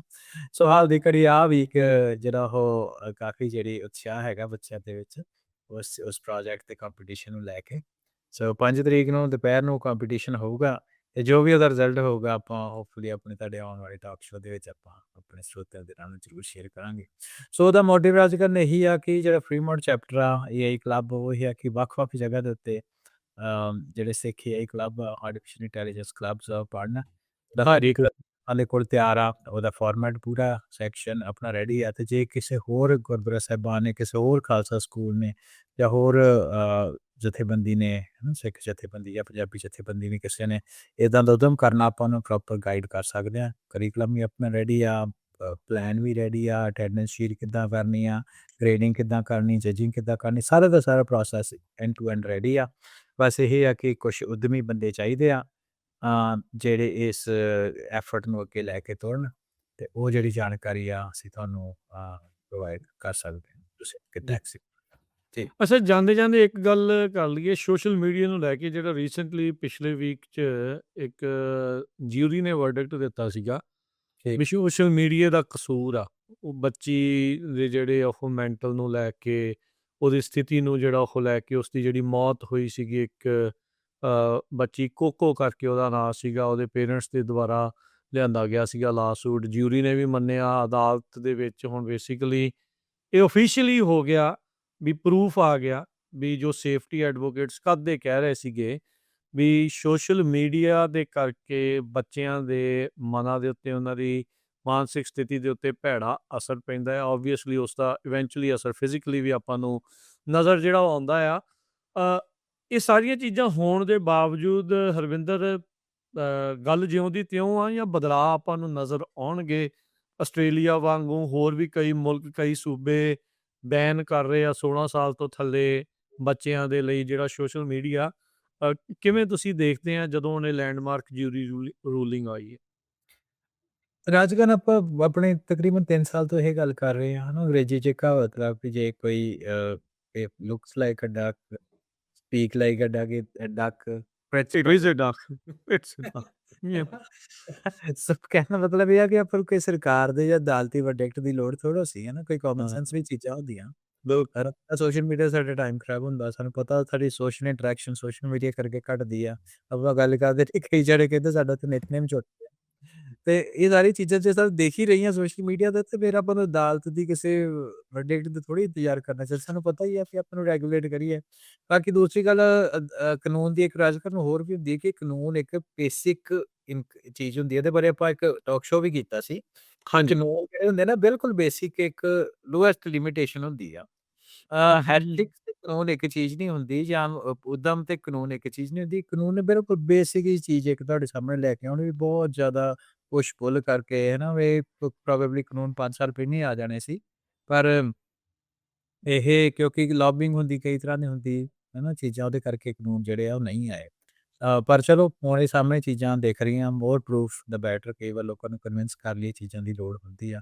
ਸੋ ਇਹ ਚੀਜ਼ ਆਪਾਂ ਨੂੰ ਸਮਝਣੀ ਚਾਹੀਦੀ ਹੈ ਕਿ ਜਿਹੜਾ ਸੋਸ਼ਲ ਮੀਡੀਆ ਹੈਗਾ, ਖਾਸ ਤੌਰ ਦੇ ਉੱਤੇ 70 ਕੇ $170 ਹੈ ਨਾ, ਟੀਨੇਜ ਦਾ, ਆਈ ਥਿੰਕ ਟੀਨੇਜਰ ਦਾ, ਕਿ $270 ਲਾਈਫ ਟਾਈਮ ਇੰਸਟਾਗ੍ਰਾਮ ਦੇ ਉੱਤੇ ਮੁੱਲ ਪਾਇਆ ਸੀ, ਜਿਹਦੇ ਕਰਕੇ ਮੈਟਾਵਰਸ ਦਾ ਮੈਟਾ ਨਾਮ ਹਾਂਜੀ। ਹੈ ਨਾ।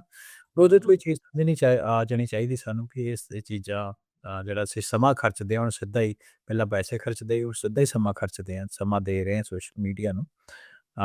ਇਹ ਕੋਈ ਆਪਣਾ ਸਮੇਂ ਦੀ ਬਹੁਤ ਵਧੀਆ ਯੂਸਫੁਲਨੈਸ ਜਿਹੜੀ ਉਹ ਨਹੀਂ ਹੈਗੀ।